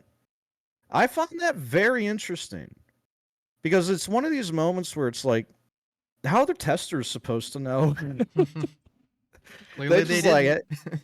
yeah, they just straight up did. They're like, yeah, it works great. Yeah, mission's fine. Sonny's dead. Yeah, bada bing, bada boom. So again, like, Speedrunning is cool for all kinds of reasons.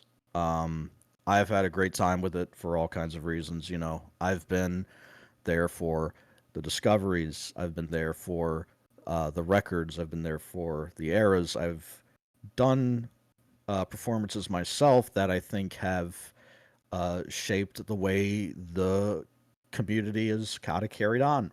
Where it's like English Ben told me that, um, you know, if it wasn't for my presence at GDQ, we probably wouldn't have a lot of the folks that we have now. And I don't want to take that credit because it could have been anybody else in that seat. Maybe, I don't know. It just so happened to be me because most of the people that were real good at the game were in Europe. Assholes.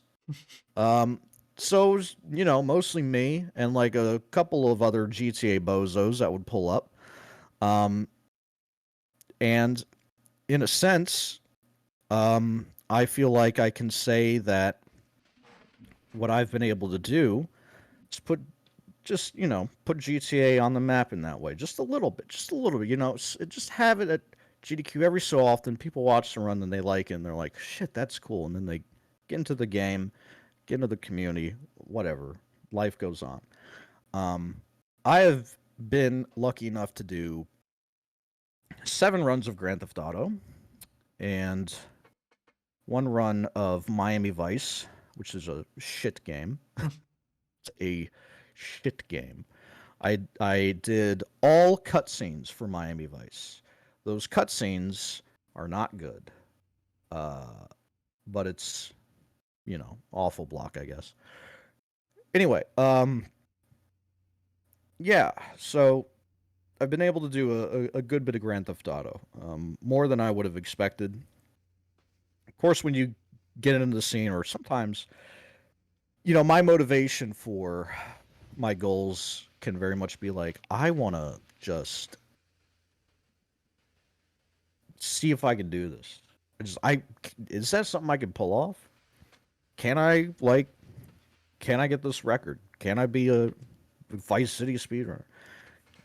Can I go to GDQ? And it got to a point where it's like, I wouldn't say I bit off more than I could chew, but I got to a point where I was like, I feel like I've done enough here. Um, because if historically I'm somebody that bounces around, GTA speedrunning is something that, in that sense, has lasted longer than most things. And I wouldn't call myself an active runner for maybe the last year and a half or so. I'll bounce on every now and again. But mostly I get my speedrunning fix by way of like Trackmania. Honestly, because short game, short tracks, it's a pad. I'm an old man. Bunny hopping is hard. Spamming inputs all day is hard. Give me a car I can drive around and feel like I'm going fast in. That's great. That's how I get my RTA fix because I don't know, man. I still have that I still have that drive uh, within me, but maybe not necessarily the time, the energy, or the feeling to like grind at a long category or a game or something. Um, is that really my speed these days? Not necessarily. But does that mean that I don't feel a sense of belonging here?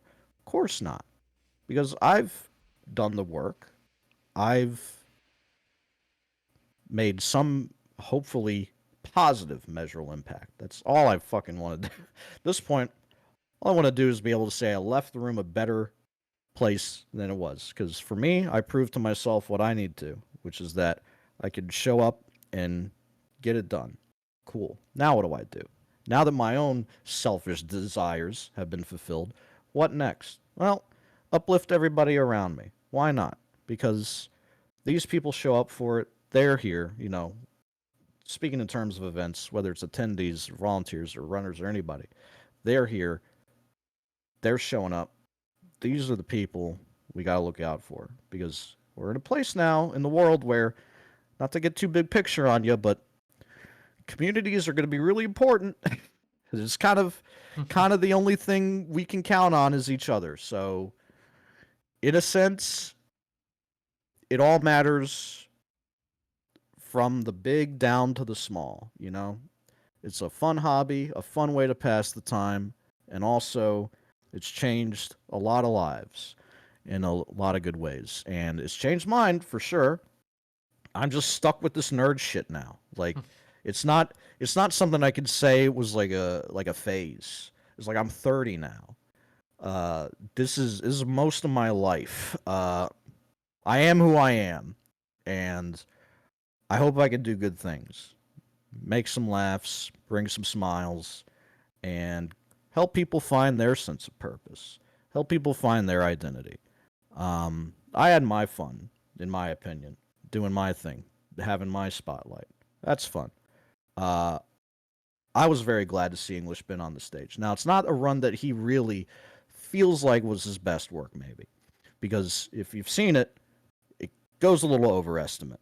Um, it goes a little bit off the rails, and I'm not necessarily up to snuff with the game just because I'm an old man now. Uh, and I haven't played too much Titan Vice, but I knew a couple of important things that I really wanted to highlight. Is one, I didn't really get the chance to do this, but it's important. One, English Ben. Sorry, I got a little phlegm. There we go. English Ben. Um, Obviously crossed the pond from England to join us. In fact, a good amount of the GTA crew did. Was gracious enough to do so. Most of them are English. Um, there was a French, there was a Swiss, there was a uh, Dutch. Yeah, Western Europe. They pulled up. Um, and that was great because they'd not come to a GDQ before. I'd been to a couple ESAs, but they came from across the pond for me. Not me, the event, the trip in general, but also for me, but also for English Ben's Run. Um, that was the first time since uh, AGDQ 2015 that someone other than myself had played Vice City on the GDQ stage. Yeah. MH did 2016 GTA 3. I did Vice City HDQ 2017. So 10 years or 8 years, however you slice it. Um, no one else had played Vice City. Now, we had San Andreas by Josh and Moose. Not Vice City, though. We had GTA 3 by MH. But I think even then, there's only been one other GTA 3 run. I gotta fact check, sorry. Grand Theft Auto 3 on PC. What do we got? AGDQ 2016, 80% by MH. As I mentioned. SGQ 2021, 80% by me. Only like 2 minutes faster. That's a fun run, actually, because I try to end it in style by doing like a 360 yes scope. And I miss. And I fail a mission, and I got to do it again. And Mike Uyama is producing this, and it's overestimate. And I'm committing to the bit in front of the guy of the company. And I pull off the 360 that time. Thank God. If I had failed it a second time, I might not be here today. But then he messages me afterwards, and you jump for a little bit. You're like, oh no, is this bad? Did I do bad? I click on the message, and he says that was a champion 360. Beautiful. Oh yeah. Um. So yeah, fun times had by all. What would I like to see in the future? I'd like to see more Vice City. That isn't necessarily me. I saw that in January, and that was important for me. Um, the second thing that was important to me, because I mentioned two things earlier. The second thing that was important to me was making sure that the modder of that mod, Titan Vice, Rob, Dinosaur Bites, making sure he got his flowers because I'm very serious about when it comes to, people showing up for this. As I mentioned earlier, people showing up to the event, even as an attendee, first time attendee, maybe you don't know anybody. You're here. You came from God knows where to frozen ass Pittsburgh. So you're gonna get some Primantes and some drinks. Gonna hang out for a bit. I take that very seriously. In the same way that I take like modders, people that contribute in that way, very seriously, because that is a very special talent that not a lot of people have, and you're spending a lot of your time putting together the best thing that you possibly can for the sake of, not necessarily money, fun, practice, whatever. Just it sparks joy, and that is so cool. Because so much of what I've found meaningful in the community has been that making your own fun. Like I said, once I figured out that's something you can do with games, it's been a wrap, dude. And kids love this too, right? Minecraft. You can do anything you want in Minecraft. Kids love making their own fun. And I'm glad that games have gotten to a point where that's such an accessible thing in places like Fortnite and Roblox and Minecraft. Now, these are big platforms that can be a little predatory at times, but they all revolve around that same thing, which is, games is community collaboration, anything at all. Speedrunning is very much that as well. Now, it's a little more particular, it's a little more nerdier, but it raises a lot of money for charity, and also it's a lot of fun. So, with that, I will maybe give you one last tale here, which is there are many stories to tell, but I'll finish with the one that I opened up earlier and kind of left you hanging on, which was my first viewer, HypnoShark, Crash Team Racing. You know, when we were last here, I took this and ran with the we're making incredible tools for our games, and that is a beautiful thing to see in somebody that's been here for as long as he has. But also, it's 2013, And a very embarrassing thing is about to happen because it's my first viewer ever on Twitch, anything, you know? Of course, I ended up having a stream for a while that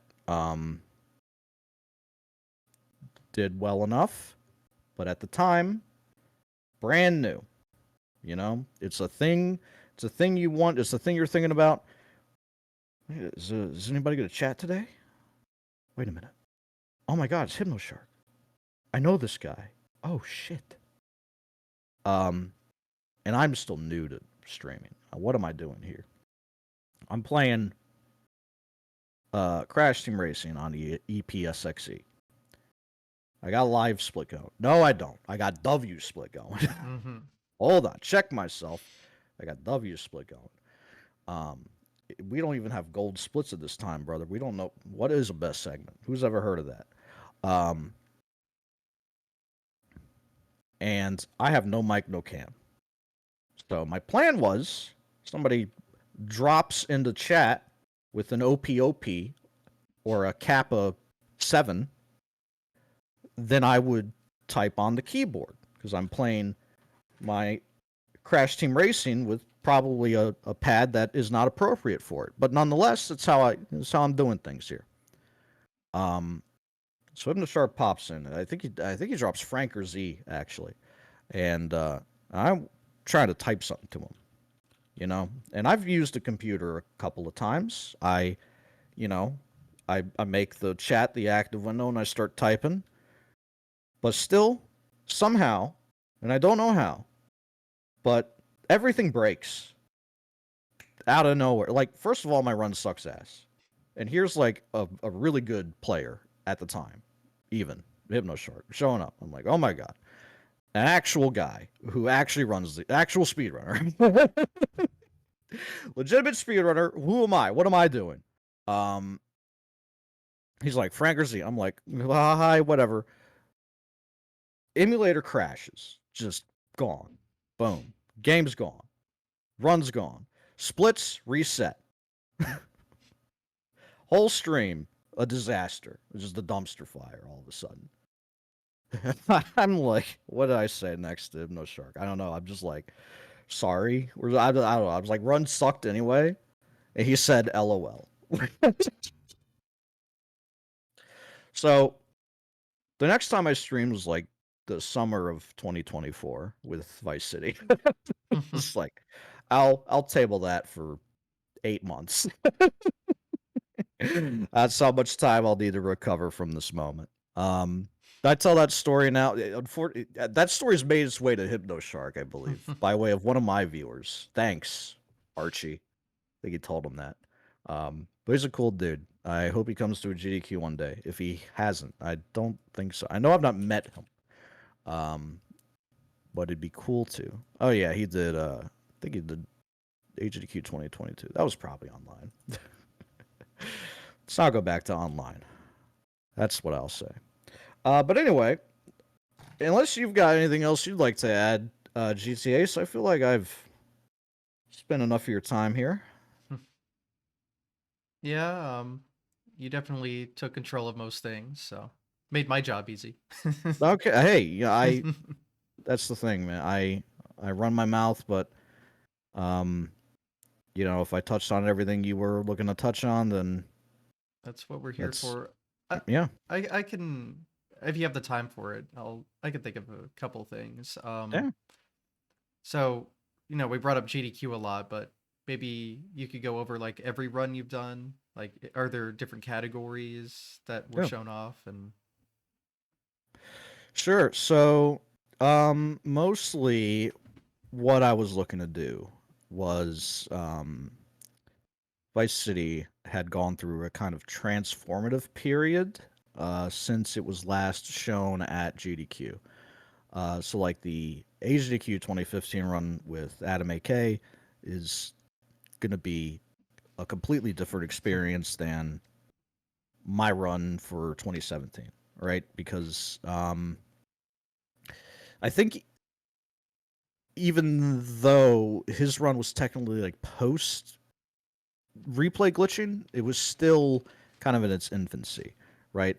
Because by the time that my run occurred, we had gone to Japanese version and we had spent most of 2016 ironing that out, you know, getting used to all the quirks there, figuring out how to navigate the menu without being able to read it.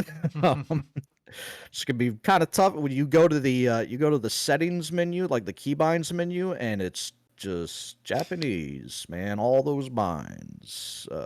Yep, very cool. So, a thing that we all did was to take a screenshot of the English controls and reference accordingly. Um,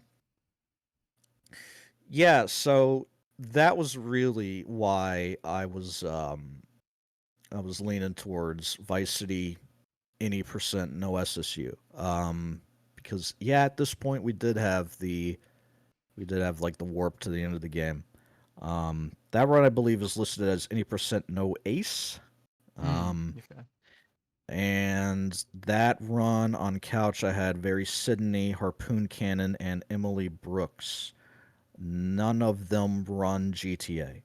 Uh, Perfect. nobody, yeah, nobody there ran GTA. I think so. Mm. You know, I went with the folks that, um, you know, it kept me around in some sense. In my years at GDQ, obviously not having most of my community present, um, I've been a drifter in some others, or rather, a stepchild, like like the horror community, you know, Bobby and all of them.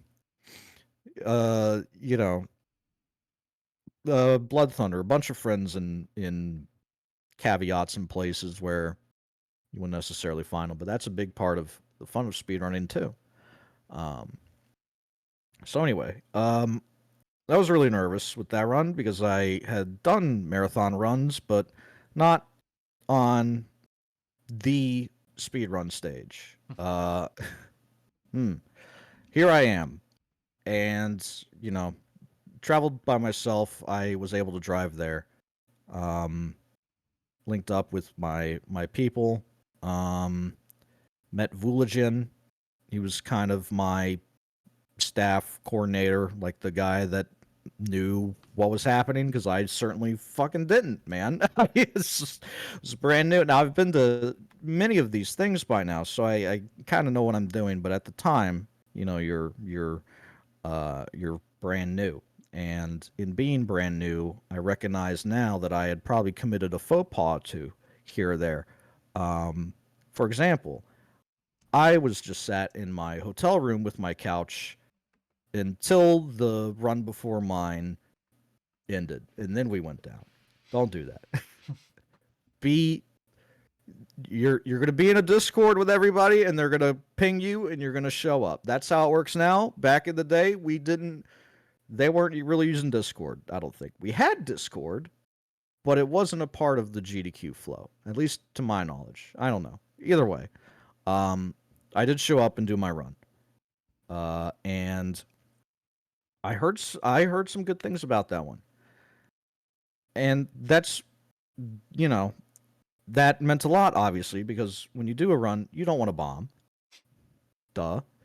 Um, and my takeaway from that was that here's the funny thing. It's still my best any percent marathon time at GDQ. It only got worse. Wow. Which hey, you know, but that was the one where I uh really, you know, tried to tried to nail it. Um and put a lot of pressure on myself to do so. And you know, managed in the end to put something together that uh I would say I'm proud of. Now, I haven't watched it in so long, um, but you know, I think it was fine. People still talk to me, so it was fine.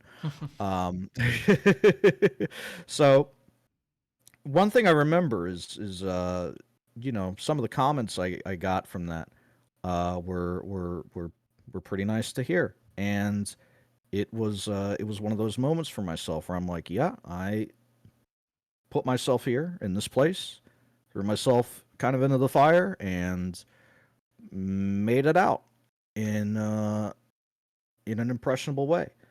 And that was that was really cool. That was maybe my most, I guess, I hate talking about this shit, but like notable in terms of like reception. It's maybe the one I've heard very good things about. And then also HDQ 2019. Um, I had on my couch an Eternal Enigma and Broseph. Neither of them run GTA. Uh, Enigma is one of these horror runners I mentioned. He saw my GTA run and like had a lot of nice things to say about it. So I just went to his chat and hung out there because obviously, if somebody likes me, I'm gonna want their attention. Hey, it feels nice to hang out with people that like you, that like your work. So he's become a good friend of mine, and I had him on my couch for HDQ 2019. Same category, worst time, but I think a lot of fun. Now that one, I was able to do less technical explanation because most of the time I was just bullshitting with Enigma. Like we were just kicking it, man. It was a lot of fun. Now he's somebody that is a lot like me in terms of how we try to perform, which is just kind of off the cuff. 2017, I did a lot of prep. Um, I remember the first time I went to practice commentary, I froze after like 45 seconds. I like had nothing to say anymore. And I'm like practicing commentary to myself in my room, not streaming, not recording, nothing. And I'm just like, I got to drive to the event tomorrow. And I just froze after 45 seconds of practice. Um it worked out, obviously, but yeah, so 2019 I was a lot more focused on um not necessarily the technical aspects or the explainers, but Vice City is a very goofy game. When you break it down, it's slapstick, a lot of visual humor. It's just kind of goofy. Like the animations are just kind of silly. It's a bright game. It's got vibes. It's got funny. It's got jokes. It's personable game. Um, and so I wanted to lean into that a lot. I wanted to lean into the ridiculous nature of Vice City. And so I got my ridiculous friend Enigma to make some ridiculous jokes with me. Um, and my takeaway from that was like I think we killed it. Like there are moments in that run I still find amusing. Like when I when I'm landing at the hospital with Lance on death row, I'm in a helicopter going to this hospital, landing outside of the hospital with the helicopter with Lance. And as I'm landing on the sidewalk out front of the hospital, a woman is walking with shopping bags. And I land on her, and she doesn't make it. And Mhm. I'm having a moment, I'm hamming it up. I'm like, oh, I'm sorry. I'm so sorry. Oh, jeez. Oh, no. And Nickman goes, she was shopping. She had the bags. And then Broseph says those sales were to die for. So, Oh like, we my were god. just, all cylinders were a go on that one. Um, and that was maybe my favorite part about that run is making those moments, and I think it's made it very memorable for people, especially a famous thing uh, would be at the end of Bar Brawl. I miss the snipe. I get on my bike. I chase the guys, and I get absolutely creamed by the cops.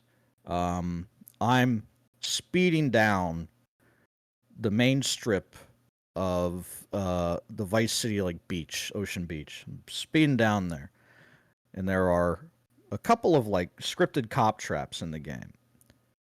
One of them I'm approaching at very high speed, um, and the cops when they spawn in at these traps will match your kinetic energy, and so I'm flying, and so they come flying out of the cross intersection, and bam, and I am blasted, like actually, like shot out of a cannon, you know,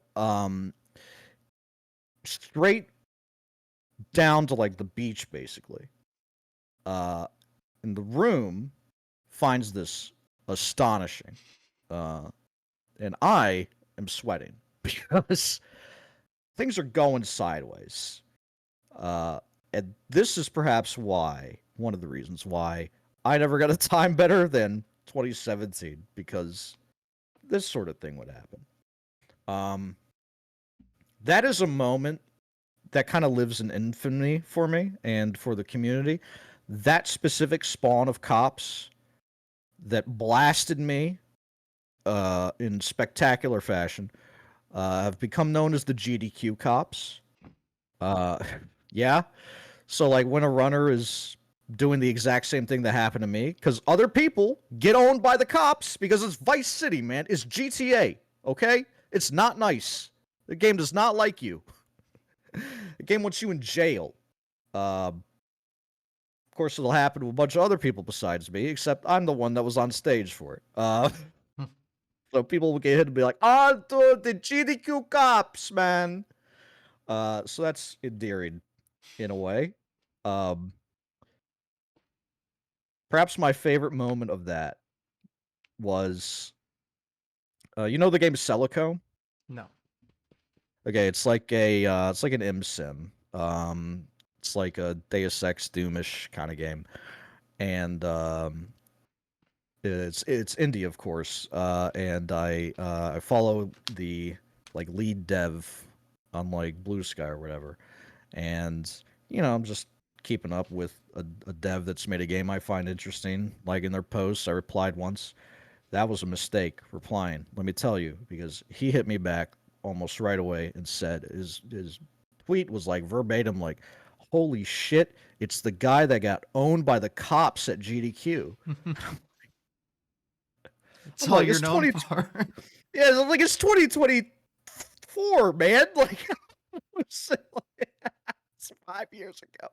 But it's endearing. It really is. Glad that somebody found humor in that. I'm glad so many people did. Um, I so was yeah, probably in the that room when that happened.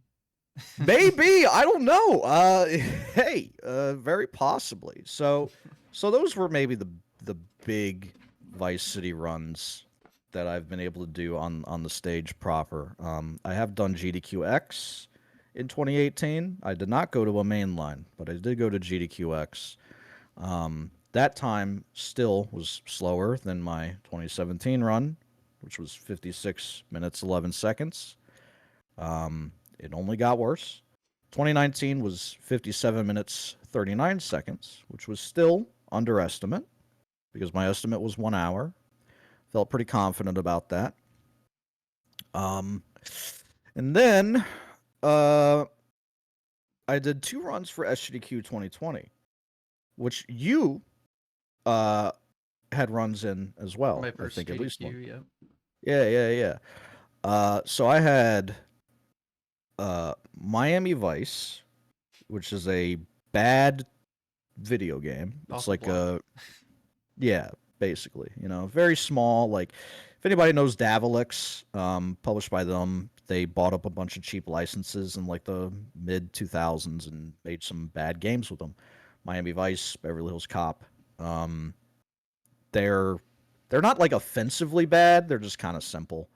And they have like some clips and some goofy cutscenes and stuff. And otherwise, like the shooting is bad. The game is just kind of there. But it's a short meme, and it's kind of funny. I raced it at ESA 2022, ESA Summer 2022 or Winter, I'm not sure. One of those events, I raced it with fellow Miami Vice runner Mackenzie. We basically finished frames apart. Mm. Um, I lost. I was leading for most of it, and then I slowed down pretty considerably at the end. Um, Mackenzie caught up and got the last clip just milliseconds faster than me, and I jump up out of my chair. I'm like, what? Because I had been talking shit like the whole week. I was like, I'm gonna fucking just dominate that race, man. I am Miami Vice. I am Mr. Vice. No, I'm not. Turns out I'm not. So it's cool. Props to Mackenzie. She did win the race. In the VOD, I say it's a tie, and she agrees with me. No. I went back. I watched the tape. I got to hand it. Credit where it's due. I lost. So for SGQ 2020, though, it was a cutscene percent run, which was kind of funny.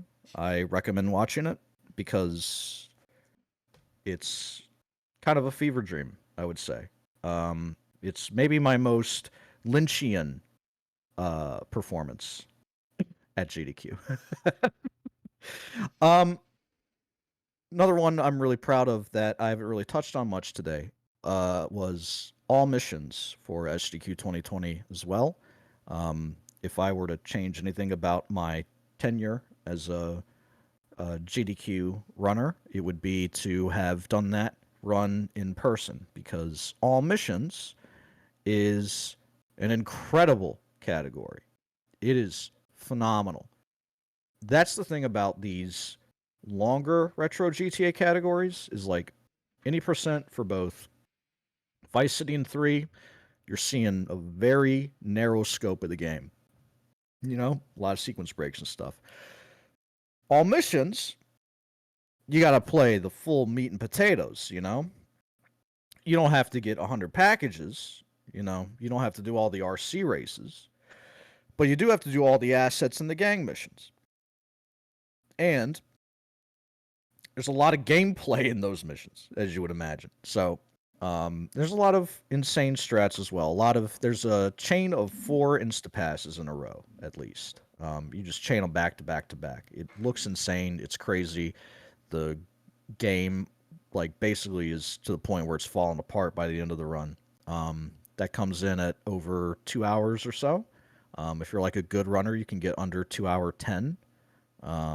For me, my run was 2 hour 19, 28 seconds.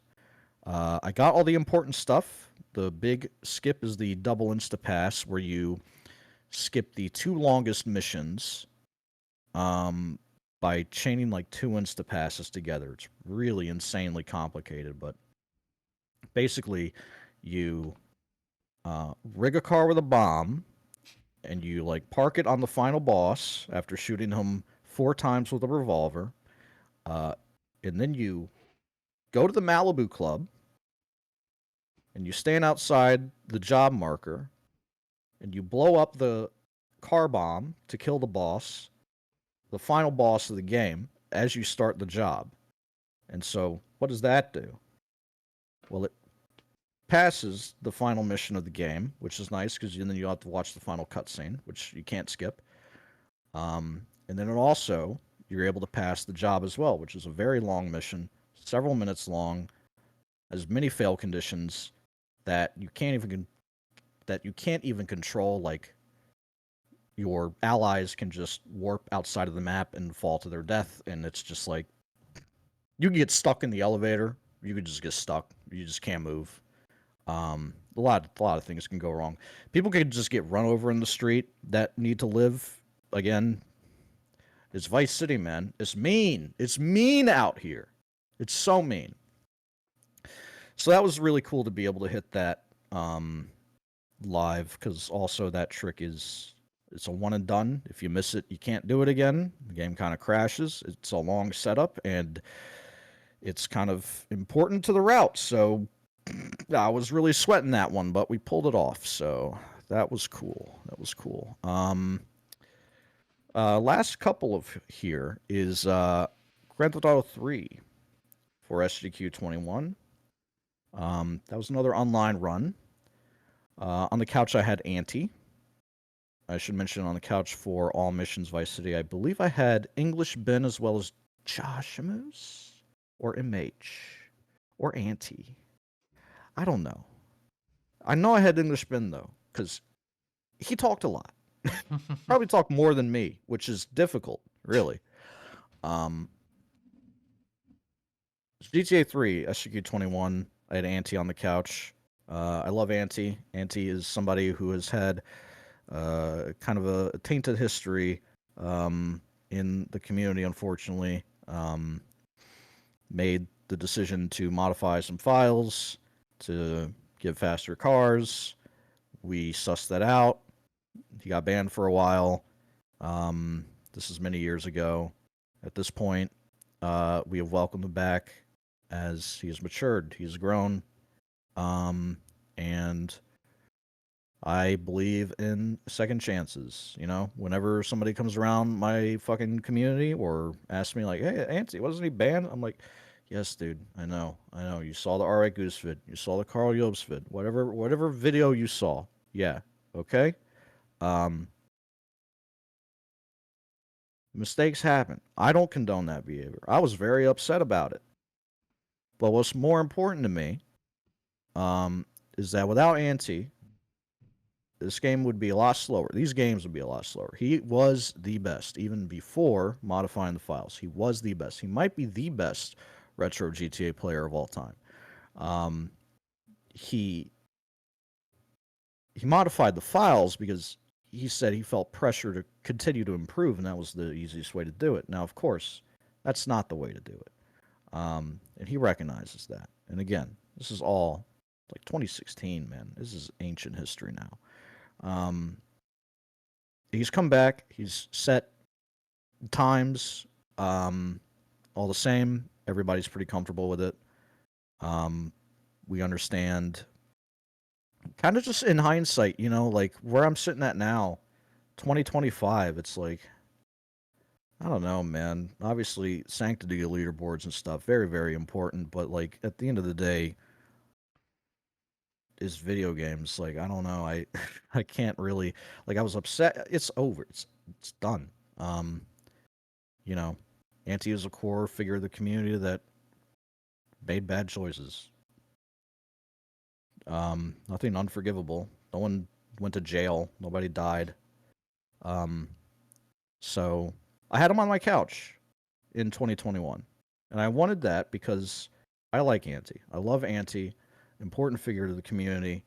Mistakes aside, blemishes aside, um, deserves, you know, something. Um, I wanted to, in the spirit of trying to uh, uplift others, you know, Ben, somebody I wanted to uplift in 2020 because he felt like GDQ didn't like him because he felt like he had a reputation for being toxic. Um, and I wanted to prove to him, I wanted to have him along to show that no, you're here, you belong with the rest of us. Now, did you do a little bit of growing in your years in the community? Of course you did. I did. Auntie did. All of us did. Uh, that's a part of it, you know? And if I can show somebody that, hey, you know, you got some false convictions there, buddy. Like you do have a seat at the table here. You're not too toxic for GDQ, whatever that means. Auntie, you know, your own history of having, you know, made some mistakes, you know, having given yourself some advantages, unfairly. Um, Still, you know, served your time. Couple years away from the game. Come back, set some times, re-ingratiate yourself. He was also a SM64 runner. Um, Top 10, 16 star for a while. Maybe a top 5, maybe top 3. He was really good at SM64. 16 star at least. He was really good. Um, Now he's not a terribly active speedrunner, but nonetheless, I wanted him on my couch in 2021 because I wanted to bring him with me. Like it's just it is that soon. It's like yeah, he He did what he did, but he's one of the greatest GTA 3 players ever, and he understands the technicalities. And that's a hard game, and there are some tricks you have to nail. There are very precise tricks you have to nail. So he was able to uh, cover all those bases while I sweated it out on the keyboard. And, like I said, that's the run where I did the 360 and missed, and then did the 360 again and got it, and got the uh, Illuminati stamp of approval. So that was cool.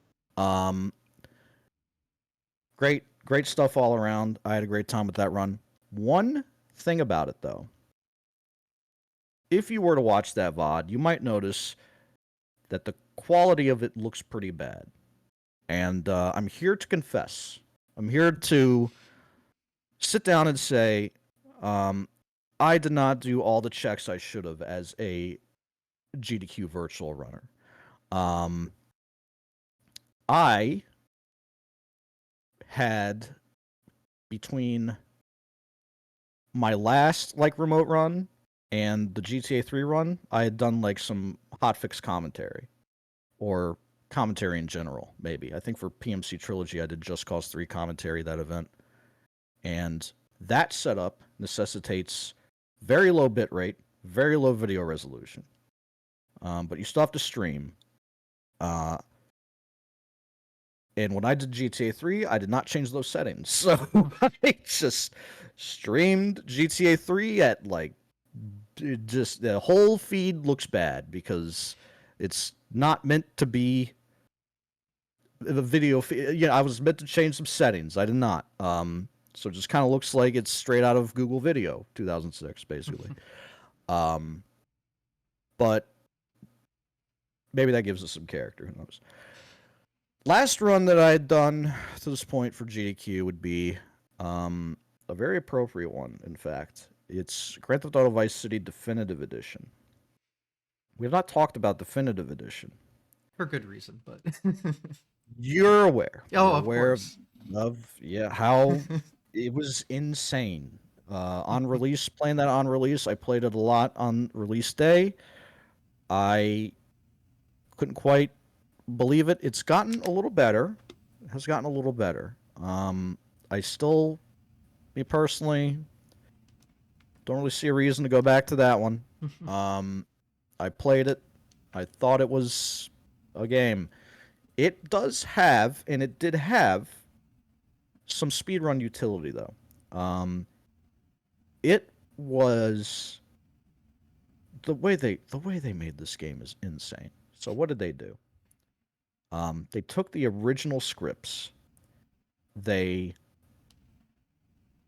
remade the game in Unreal Engine, dynamic UE4, I think, not even 5. Dynamic lights, reflections, all this shit. They wanted to keep the original feel of the game because they're like, well, something about classic GTA, the way it's structured, the way it works, it's just we don't want to touch the secret sauce of the recipe. So we want to keep that as intact as we can, just the way the game plays and feels. They kind of did that and then kind of didn't, because they went so far as to write a script interpreter for the original missions, scripts of the game, so that I don't know, it's so weird. It was they were using UE4 as the renderer, then they had the renderware Rockstar script. It's, I don't know. It was messed up. Fun thing about that too is when they originally released the game on PC, they also gave us just all the open mission scripts, just the files, just the fucking code to the scripts, not compiled or anything, just straight up there. So that was cool. They patched those out, but we got them anyway. So it's got too late, man. I'm sorry. You know. So it was cool to poke around in those and kind of get a sense of. There were dev comments in there too, which you never really get with scripts. So that was real good stuff. Original variable names and everything. So what else? the utility of that speed run, you actually complete any percent in a way that's almost completely different, starting from about the 25-minute mark to the end of the run. Um, you basically do the first half of the game where you get to the mission shakedown. This mission is important because up to this point, game's more or less like a linear experience. Like you got a couple side chains you can do, you got all the mini games you can do too, of course, but you don't have that takeover phase yet, where it's like I'm going from the film studio to the print works to the boatyard. I'm buying up these businesses. I'm taking over Vice City. I'm up to that point. You're kind of getting your foothold, and then you take out the big bad, and now it's like time to suck up everything for myself. Um, so you get to that point in the game, mission shakedown, and then you do a bunch of side missions. This is any percent, by the way. Why are we doing side missions? Hold on. What? You don't have to do Umberto or the Haitian missions or the Avery missions. What are we doing? You never touch this stuff in any percent. Well, for the sake of Definitive Edition, it does so work out that there's a way to do one of those insta passes, as we mentioned before, where you take mission A, then you take mission B, and you smack them together, and 99% of the time, it's going to be GTAVC.exe has stopped working, you idiot. What did you think would happen? And then there's that 1% of the time where it works, it comes together, and something interesting happens. And that is the case when, in Definitive Edition, you're on the mission Trojan Voodoo. There is a specific voice line that you have to soft lock to keep the mission script kind of stuck there, waiting for this line to finish. You're able to soft lock that by like having your phone ring while they're talking, kind of interrupts the line, and then it just kind of stays there. Once you do that, you leave the area. You've soft locked the mission. You just leave, and you go and you buy the Schoolmo Shack property, which is the rinky-dinky shack that's above the biker shop near Mitch Baker and all of them. You go and buy that while this voice line is soft locked. And then you drop down to the street level. You steal one of those aforementioned bikes from the bike shop. And you just go to the mansion. And you walk right in. And you start the final mission. So basically, if you're on the mission Trojan Voodoo, which is like, you have to do like 3 side mission quest lines at least to get to this. You have to do Avery to unlock the gang missions. You have to do first Cuban mission to unlock the Haitian missions. You have to do the Haitian missions to unlock Trojan Voodoo, which is the last Cuban mission. And you do all that so you can get to this voice line to soft lock it. So then you can buy the property and unlock the final mission. And that is faster than just doing anything more conventional. It's just you. And I was wrong, by the way. I'm going to correct myself. You don't go to the mission shakedown. You go to the mission the fastest boat, because that unlocks the second island.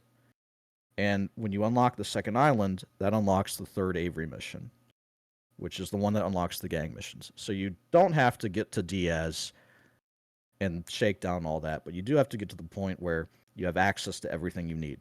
And then it's just about making that happen, getting to that point, going and doing the final mission. And remember when I was telling you about the doors? Same phenomenon here. Because you have to clip into the mansion to get access to the final mission. So the doors are closed. You start the mission. Doors are just gone. So you get the bonus dudes in that one too. Because you basically warp to the end. So, I mean, so that's really my GDQ history for you. And I'll say also, the Definitive Edition run was a good note to kind of end my tenure on. I did at the end of this run say, hey, I've been doing GTA for a while here. and I've had a great time with that. But I feel like I've run my mouth. I've said enough. I've been here for a good number of years now. I would like to pass the torch along and give this opportunity to represent Grand Theft Auto to somebody else, please. I, I'm good. I've served my time. All right. I basically closed the run with that. Um, that was SGQ 2022. I've obviously been back to events and I've done a lot of backstage work, but I've not done any runs. I've done commentary and stuff. Um, Also, um, it was a good note to end on because, like, for years, a topic in my chat has been like, remastered Vice City. What's that look like, dude? Huh? Would you play it? And I'd be like, we'll see. And then it actually happened, and it sucked, but it happened. And I brought it to the GDQ stage, and I pushed that wet fart out, and I said, "See you later." Um, so in a way, like a good note to end on. Kind of feels like a full circle in a sense, but also not because definitive edition, man, just not it. Just not it. Um, Immediately after that, I am whisked to the hotel bar, and I consume some alcohol, a couple of mixed drinks. I'm not the one purchasing them. It's a friend of mine who's kind of giving me that send off celebratory drinks together. A couple runs later, you know, after I've had a few beverages, um, I'm on the couch for an Eternal Enigma's Silent Hill 4 run. So Oh. I go from the hotel bar back up to the stage and I sit down, I get my headset on, and I'm like, I'm retired now and I'm feeling good. So we go on air and everything, and it was like, he's back, he's back. I'm like, I thought I was done, and there's no rest for the wicked, man. So, hey, you know, that's more or less my story here, at least with the event. You know, I've done a bunch of commentary, I've done a bunch of volunteering, I've done a bunch of party rooms and shit. Um, and that's all been good and fun. And um, I've just been really privileged uh, to be able to do what I've done and to also have been able to come along for the ride on some other journeys. You know, I've done couches for a number of people that aren't even GTA runners, right? Like obviously I would do San Andreas couch. Obviously I just did Titan Vice couch. But what am I doing on a Silent Hill 4 couch? What am I doing on Brian Otto's Control couch? What am I doing on Covert Muffin's Jedi Knight Academy couch? I don't play these fucking Control's good. Play it. It's awesome, actually. I don't run it though. The run is cool. Don't know anything about it though. Why am I there on these couches? And I would imagine it's because you know we I've done work that people appreciate, and I've appreciated the work that they've done, and so we're all just kind of celebrating each other in that sense. So I feel that way whenever I'm on a couch where it's like, what am I doing here? I don't know the fucking game. Um, I'm just there because, you know, at the end of the day, it's a small community and we look out for each other here, I think, more or less. At least I try to. Um, so, yeah. Um, Speedrun's cool. Yeah. I'm glad I'm here. I appreciate the conversation today, GTAs. I guess I am a speedrunner after all, huh? I really did make it, huh? I'd Um, like to think so. I'd like to, yeah. So, what do you think, man? How you doing? Oh, good. Just sitting and listening. Um, Hell yeah. One thing I wanted to bring up since you were talking about like retiring from the GDQ, like volunteer work, and I know you were like in a finale video, like kind of a little interview Yep. thing. Mm-hmm. So, what do you like do for volunteer work? I guess. Sure.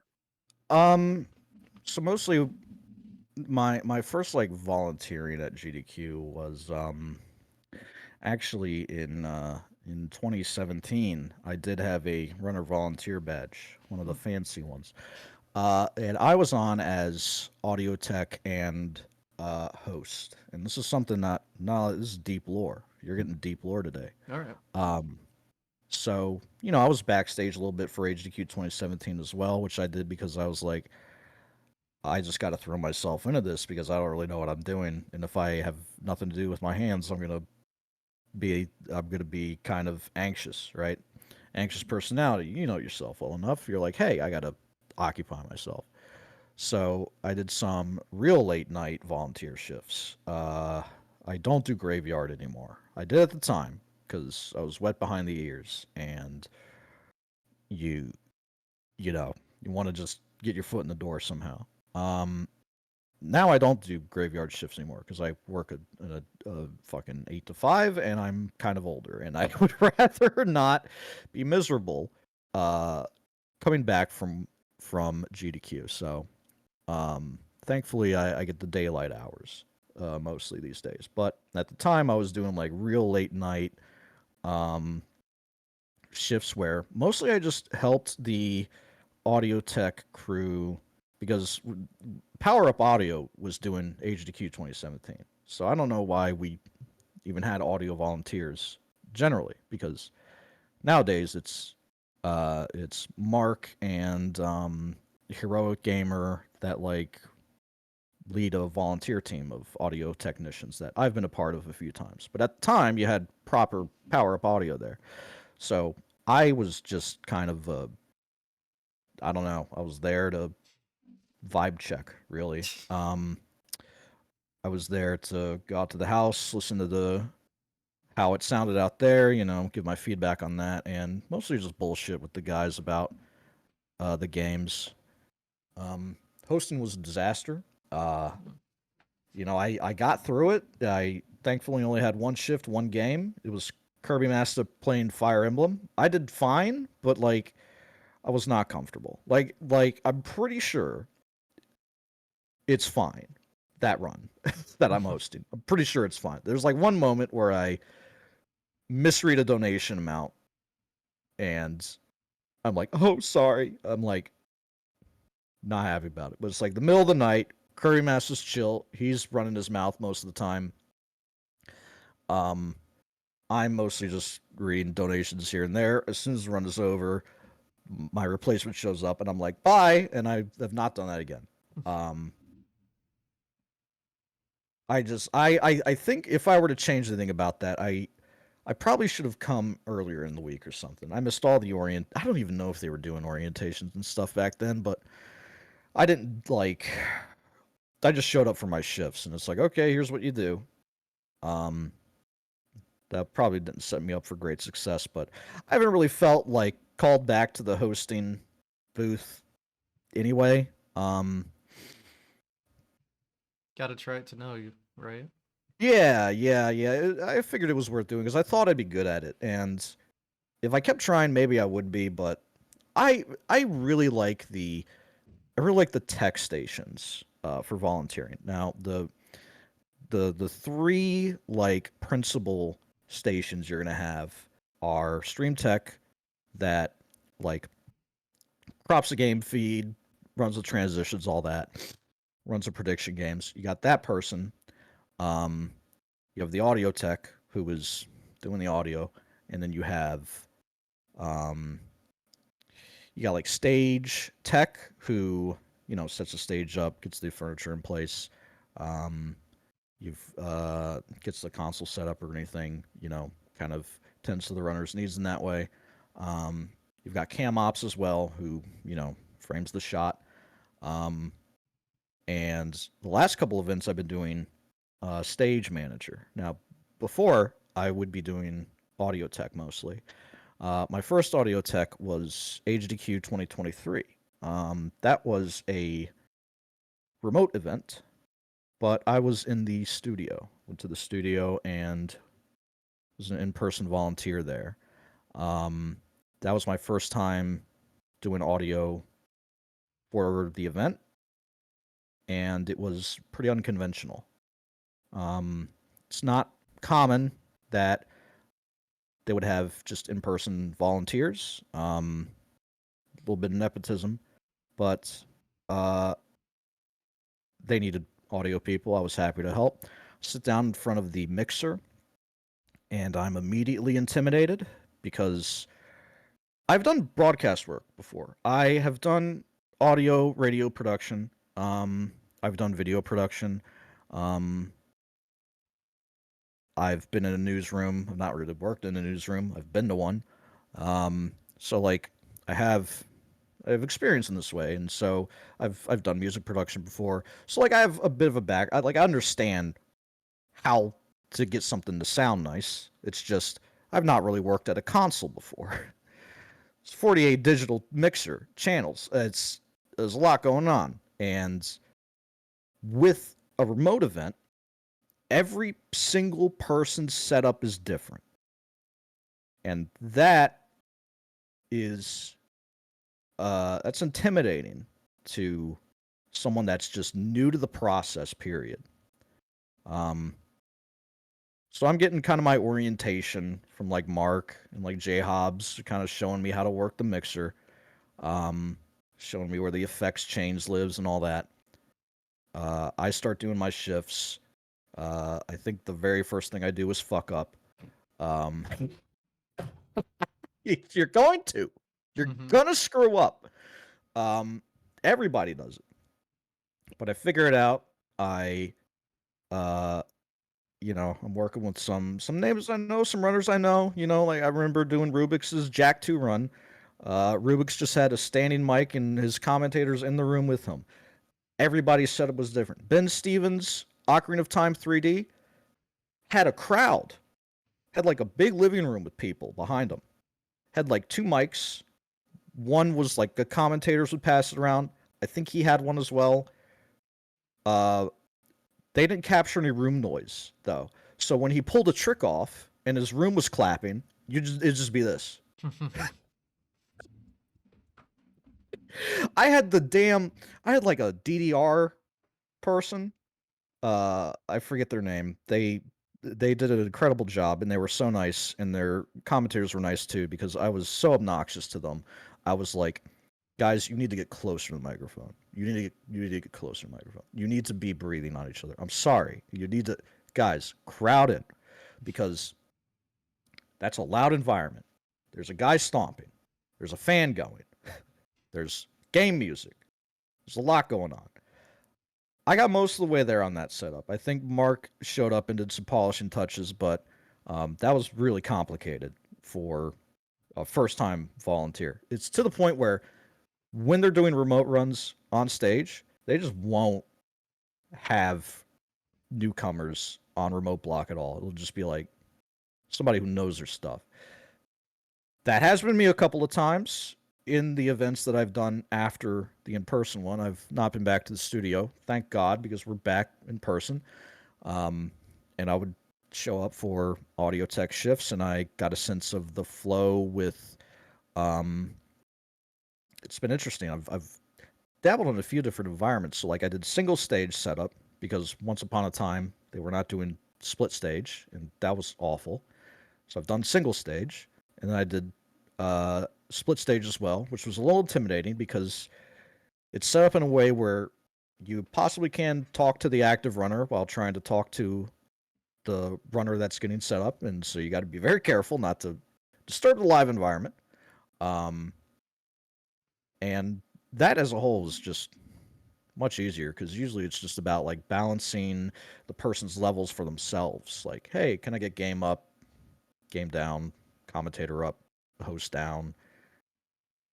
Can you just mute commentator 3? This guy sucks ass. Can you just take his headset? Things like that. So that's usually the environment, setting up audio on stage. Setting up audio remotely, it's like obviously they're taking care of their own balance. You just got to make it sound as good as it can be, and that can be different every time because everybody's setup is different. But that I think that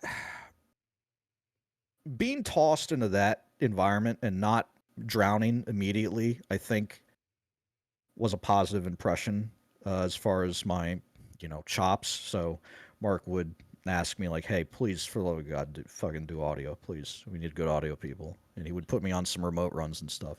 So I was gracious, and I'm happy to have done that. Um, I've been doing stage manager more lately. I didn't do audio tech last event. Stage manager is like, you know, above all the tech stations, your cam op, stage tech, stream tech, audio tech. Above all that, you have the producer. Um, if you are ever at GDQ or are backstage, the producer is usually the red vest person. They got a red vest on because they're calling the shots. They're keeping the show going. They're corralling the runners. They're telling them not to swear too much. Don't swear too much. I think I sworn on stage. I'm sure I have. Probably you're in the Silent Hill forecast. Hey, man, this shit is crazy, man. We're in like another dimension. I don't know anything about Silent Hill. Um, but the producer has a lot of responsibilities, and so stage manager is kind of secondhand there.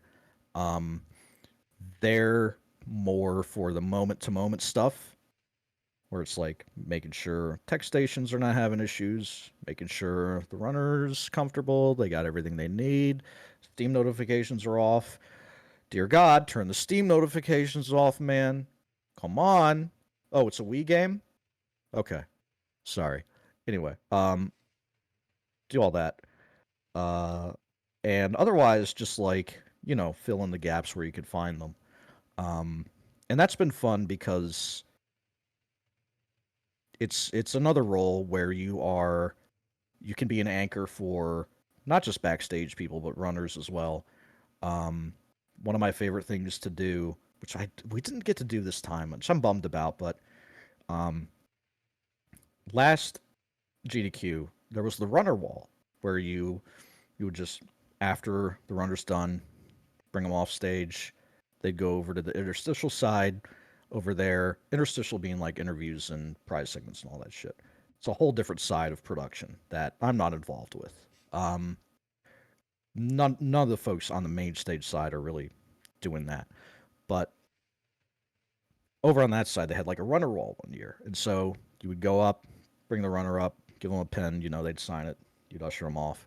That was always fun because I've always thought that like runners are the content, man. And in a sense, like you don't have to treat them as gods or anything. But I think there's something to be said about speaking to that class of runners in a sense. It's like runners as like a collective body, like you're making up the show. In a sense, I've thought of ideas before. It's like, why don't we have like a runner lounge or something? But then then you start to get in like maybe classist or something or segregationist. I don't know. It's like, how do we lift up the runners and make them feel like they're a part of this shit, but also like not, you know, like ordain them as royalty or something.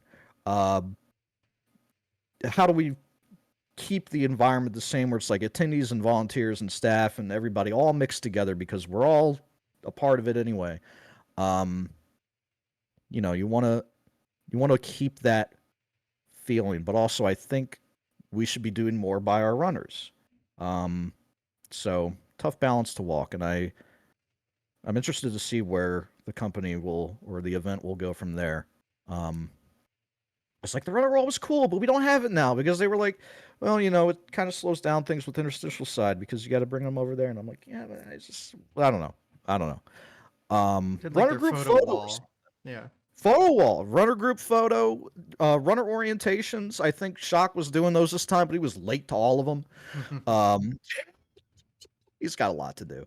So, yeah. As far as the finale video, um, that was a surprise to me where the videographer I would consider a friend of mine, and he was just like, hey, whenever we talk, you always have like you're a big picture guy, and you're always like spinning. So I don't.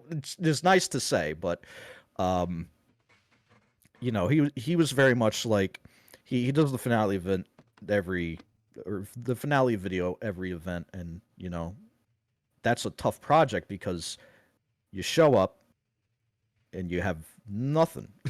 You got to get all the footage throughout the week. You assemble it, you put it together. You got to get the interviews. That's a lot. It's a big project.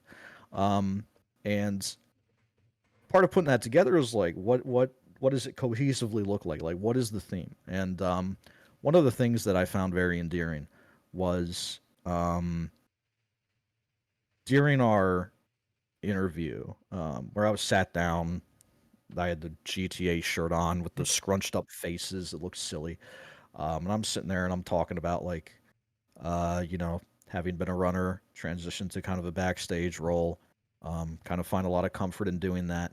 And um, also touching on a couple of things that, again, I'm a conceptual guy, so I like to say things like, you know, um, speak to the community aspect, speak to the aspect where this is something where you can't even recognize sometimes the impact that you have, right? Speaking before about something very intangible, but I think is true, where it's like the spirit of GDQ embodies the people that are there and they bring that back to their communities. And that's something I wanted to touch on. And incredibly, somebody else in that video touched on the same shit.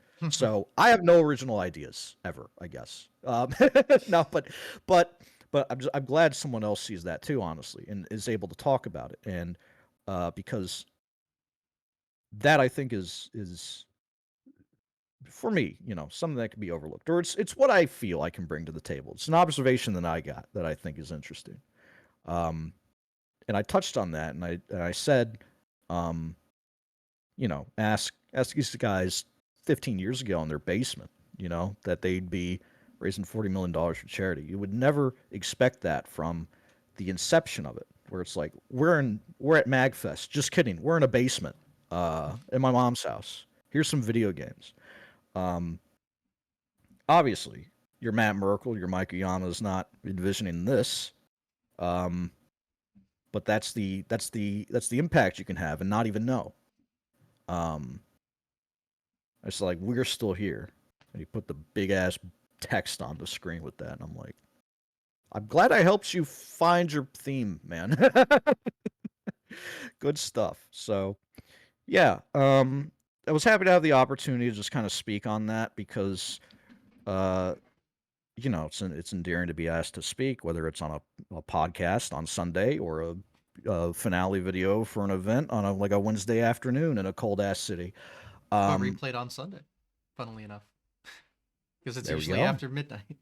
You're right. You're right. You're a lot of things happen on Sunday. Mm. Um, but yeah, for me, that's kind of where I find myself these days. Right? Is that spot in the community where I've I wouldn't say I've been there and done that. I mean, yeah, you can say that, but I don't like attaching things. I don't like using phrases that kind of invoke ego in a sense. It's like I feel like I have done cool things. We've all done cool things. We're all doing cool things, Uh, and it's also individual because it's all the same sort of thing, but we all bring ourselves along with that. And as individuals, we're very much creating something that is uh, a sum of its parts rather than just like a whole. And what I'm trying to say is, it was cool to be able to explore that with everybody, in that finale video. Just kind of think out loud and say, hey, what does make GDQ special? What keeps me here? Where are you going to find all that community and uh, all that fun of the hobby, and also make an impact in like a material way and an immaterial way? I don't know. To me, that's really cool. I don't know where else you'll find that. That's kind of what keeps me here. Um, And that's what I wanted to speak on in that video because, like, yeah, doing runs is cool. But also, we wouldn't have the runs if we didn't have the event. We wouldn't have the event if we didn't have the community, and so on and so forth. So, Yep. I hope you were able to get something out of that. Yeah, no, I like hearing about what kind of goes on behind the scenes. I kind of abuse Great. my runner badge to like go backstage and kind of just look around sometimes because Oh, I yeah. just find there's so much that goes into it, and you know you can't really the average person can't really appreciate that. Hmm. Like they don't know, so it's cool to like have that access and be like, holy shit. Yeah. I agree. I don't really work the interstitial side, like I said, where they do all the um, pre-show and segments and stuff. But I'll wander over there when I know somebody on shift, and I'll just like chat them up, and it's really chill because Hmm. like having volunteered for a few times now and having ingratiated myself and the people that are also backstage, you start to feel like you're working on something with just the people you appreciate and admire. And it's not so much like, oh, I'm filling a seat and volunteering my time to help this cause out. It's more like this is a project I work on with my friends. And it's like, am I staff? No. But am I do I feel like a part of the ecosystem? I guess you could say yeah. Um, how can you not be? You spend so much time here. You meet so many people. And where would I be without that? I don't know. And thankfully, I don't have to think about it because I have it and I'm here and I'm not going anywhere. I think, like, for me, I would say HDQ, and I'm like, man, my life has changed a bit in the last couple of years. I got a job now, full time job, takes a lot of my time. Do I spend all my vacation time on nerd shit? So far, yes. Um, do I want to spend another week of vacation time for Minneapolis? And like, the answer before HDQ would have been like maybe, but now the answer is like yes, of course. What am I thinking? Duh. But because unfortunately, saying your goodbyes at the end of the week and you shake some hands and people are like, "You're be at SGQ," and I'll be like, "Fuck! If you're gonna be there, I got to be there. God damn it." Um, so I'm you know, certainly and addicted to going to every event ever, so yeah, it for me that's where the magic lies. Am I cracking open live split every day and going live and doing attempts? No, I've done that. I did years of that. Um, I am very happy with where I am now in the community because I feel like I can draw on just the things I've done, the experience I've gotten, maybe to a degree where it's like almost a little unhelpful because like I'm on the stage with Josh and Ben for Titan Vice and uh I'm just kind of like there. And in a sense, like working with, again, not to attach ego to this, but when you're working with veterans, it's like they just don't fucking care about procedure at all. It's just like they're just there doing their thing. And I kind of felt bad for the host of that run, Chibi Carrera, who is awesome, by the way. She is so cool. And I thought she did an incredible job as host because she doesn't run GTA. Me, Ben, and Josh have an untold amount of hours in GTA between the three of us. A lot of marathon experience there. What that means is we're just in our own world the whole time. And we're three men that are quite familiar with each other. And here's Chibi Carrera doing hosting on mainline for like the first time. It is trying to get a word in edgewise on us, and she does a great job of that. I think she did a great job of staying present and butting in on these guys, which you had to do. And it's not even because like I forgot about her or I wasn't trying to throw to her. It's just like you just get sucked in into doing your thing with your homies. She was a great anchor in keeping us on task and keeping us on the incentive. And that was what I started to hammer away on in my commentary too, because especially as the estimate got close, I was like, dude, if we don't get the incentive, this is going to be a wet fart, and Ben is not going to come back to the States. And I don't want that to happen to him. I don't want him to get like mercy killed and no incentive. Didn't work out that way, but I know that was on his mind. And when you're a commentator and you've done a few runs, and you can kind of get a sense that somebody is in their head right now, it can be very tough to be like, "Hey, man, lock in." Ben's not going to listen to me. He's going to listen to the voice that's telling himself, "Don't go overestimate. Don't go overestimate. Don't go overestimate." That's all he can hear. Um, but it worked out, and he's already said that he wants to think about what to submit next. And I'm like, man, one meal, one night of sleep, all bad feelings gone. He's like, what do I do now? And that made me happy. I know it's not the result he wanted. Um, and we kind of had to get out of there fast because something that will happen a lot is outros will get kind of long, especially when you got 4 people. And then somebody will be like, I want to say one more thing. And then somebody else will be like, I want to say one more thing. And it's like, everybody deserves their time. And that's why sometimes you got to wrap it up so someone else can have their time.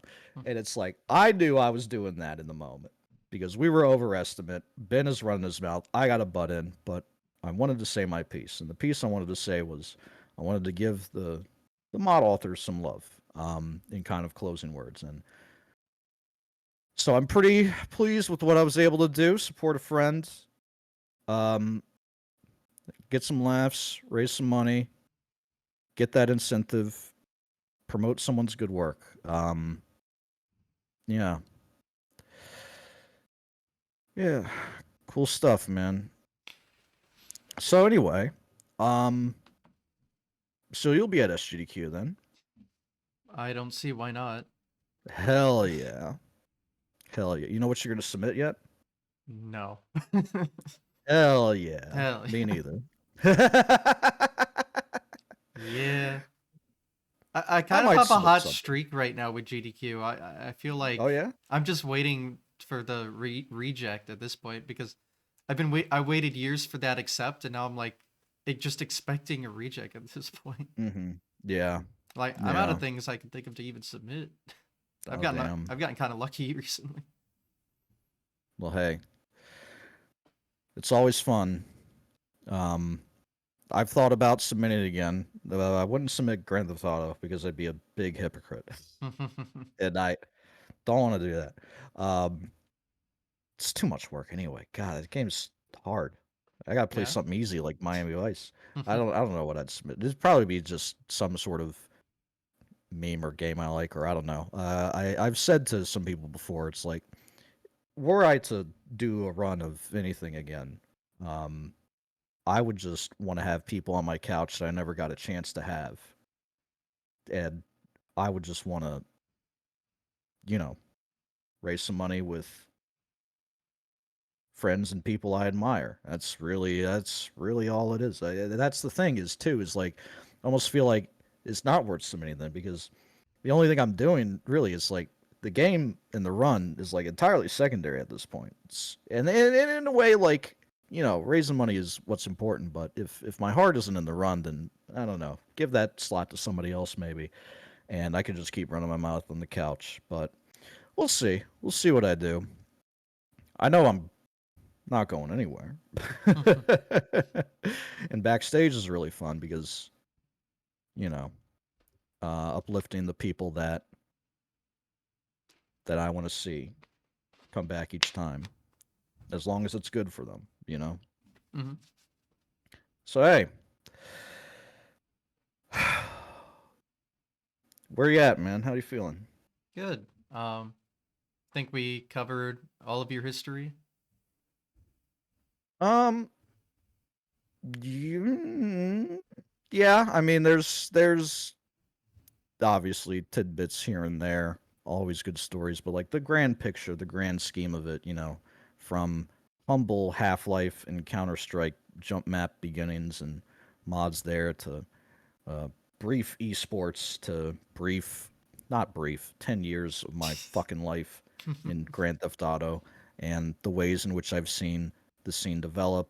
Um, I guess a couple other things too is English Ben, Josh Muse, the kind of English collective of GTA. They are doing an in-person GTA marathon in Portsmouth. Portsmouth? South England. Very South England. I think, yeah. That's going to be happening in April. I don't know if I'm going to be going.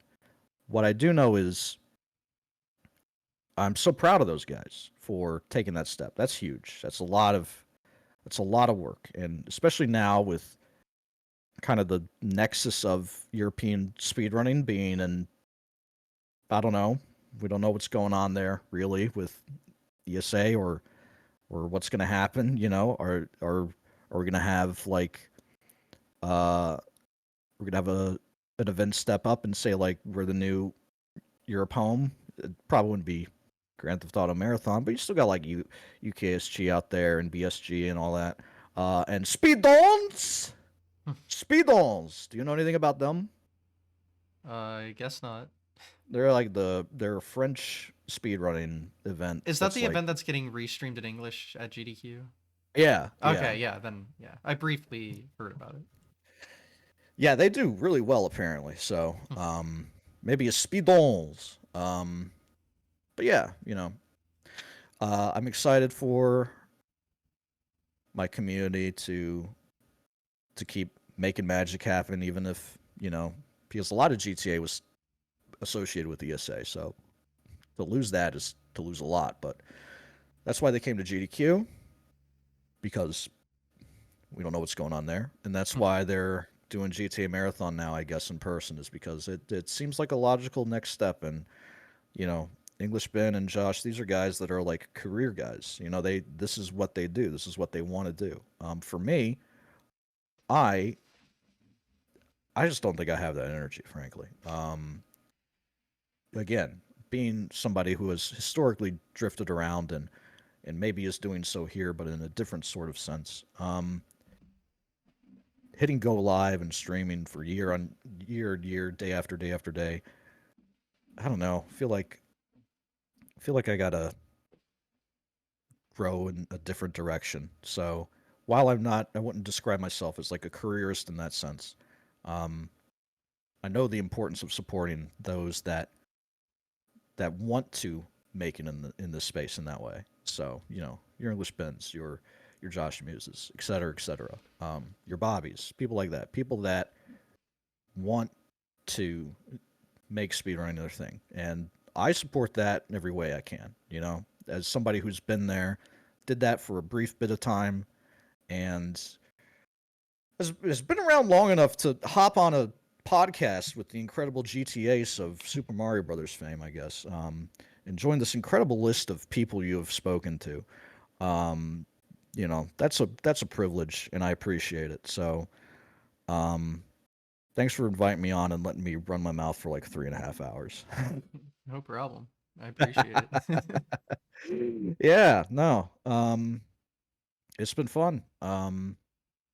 Not sure if I really have anything else as far as like self promotion. I don't really do anything except sometimes release videos on YouTube for myself. Like the Half Life playthrough I did recently, that was very much self indulgent, and I think that's really the only things I'm going to be doing content wise. Is sporadically just popping up when I feel like I have something to say, but otherwise, I feel like you know I get it all out here. Places, get it all out with friends and podcasts and whatever the hell else. So, um,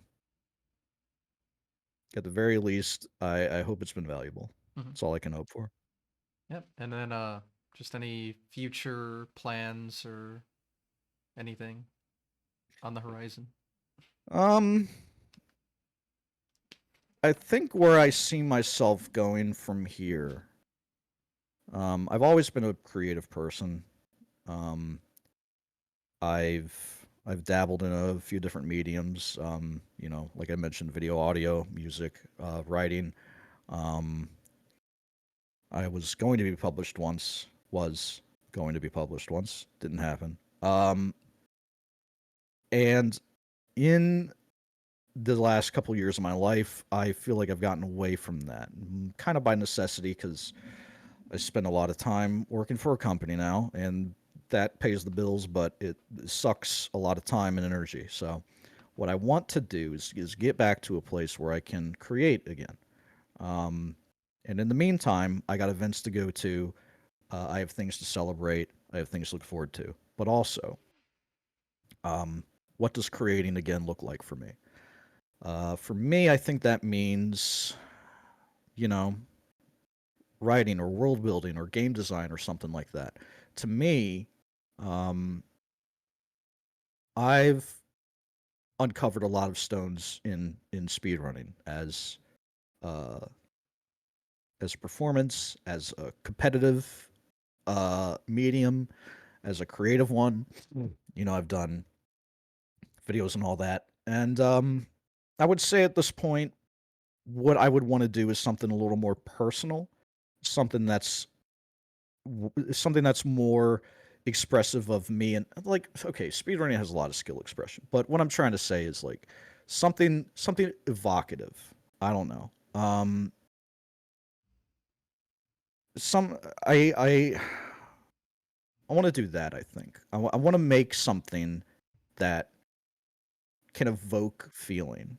You know, I want to get back to that sort of creation where it's like a lot of stuff on YouTube is informative and educational or entertaining, um, but I want to make something that feels. So we'll figure out what that is, and go from there. But I have ambitions of being a creative in that way. I'm gonna be the next Kojima, basically, except All I right. live in Ohio and not Tokyo, Fair enough. and Konami's not gonna screw me over, and I'm Well, not gonna body scan everybody that I can get a hold of. But that seems fun, future so I don't goals, blame I them. guess. Hey, I wait, very on the horizon. We're talking 2040 at least. So yeah, man. Um, Yeah. what about you? What are you looking forward to? Looking forward to uploading this to YouTube right after we're done. There you go. There you go. Sounds So, good, man. Well, that's gonna do it for me, I think. yeah. I've said plenty enough. Yeah, that's what we're here for, so it's Yeah, all good, right? yeah. Thank you for your time and the platform and the invite. It's very much appreciated, as I said. Appreciate you thinking of me. No problem. Well, yeah, I guess we can end things off here. So, yeah, just thanks for watching, everyone. Thanks for being on the show. And Yep. still Gonna get going a big strong. burger. Hell yeah. Another 100. Another 100. We'll see. There's definitely enough speedrunners out there. But That's true. That is true. we'll see how long this goes. But 2 years. So, Keep doing it as long as it feels right. It's I mean, kind of my vibe. I very much value everyone I've had insight. Everyone comes from different backgrounds and does things in their own way, but Oh yeah. overall, we're all part of the same community and trying to do good with it. So, You're exactly right. That's 100% correct. So, yeah. pleasure to be a part of it. Yep. So, yeah, just thanks for watching, everyone. Stay tuned. If you like the episodes on YouTube, watch them live here.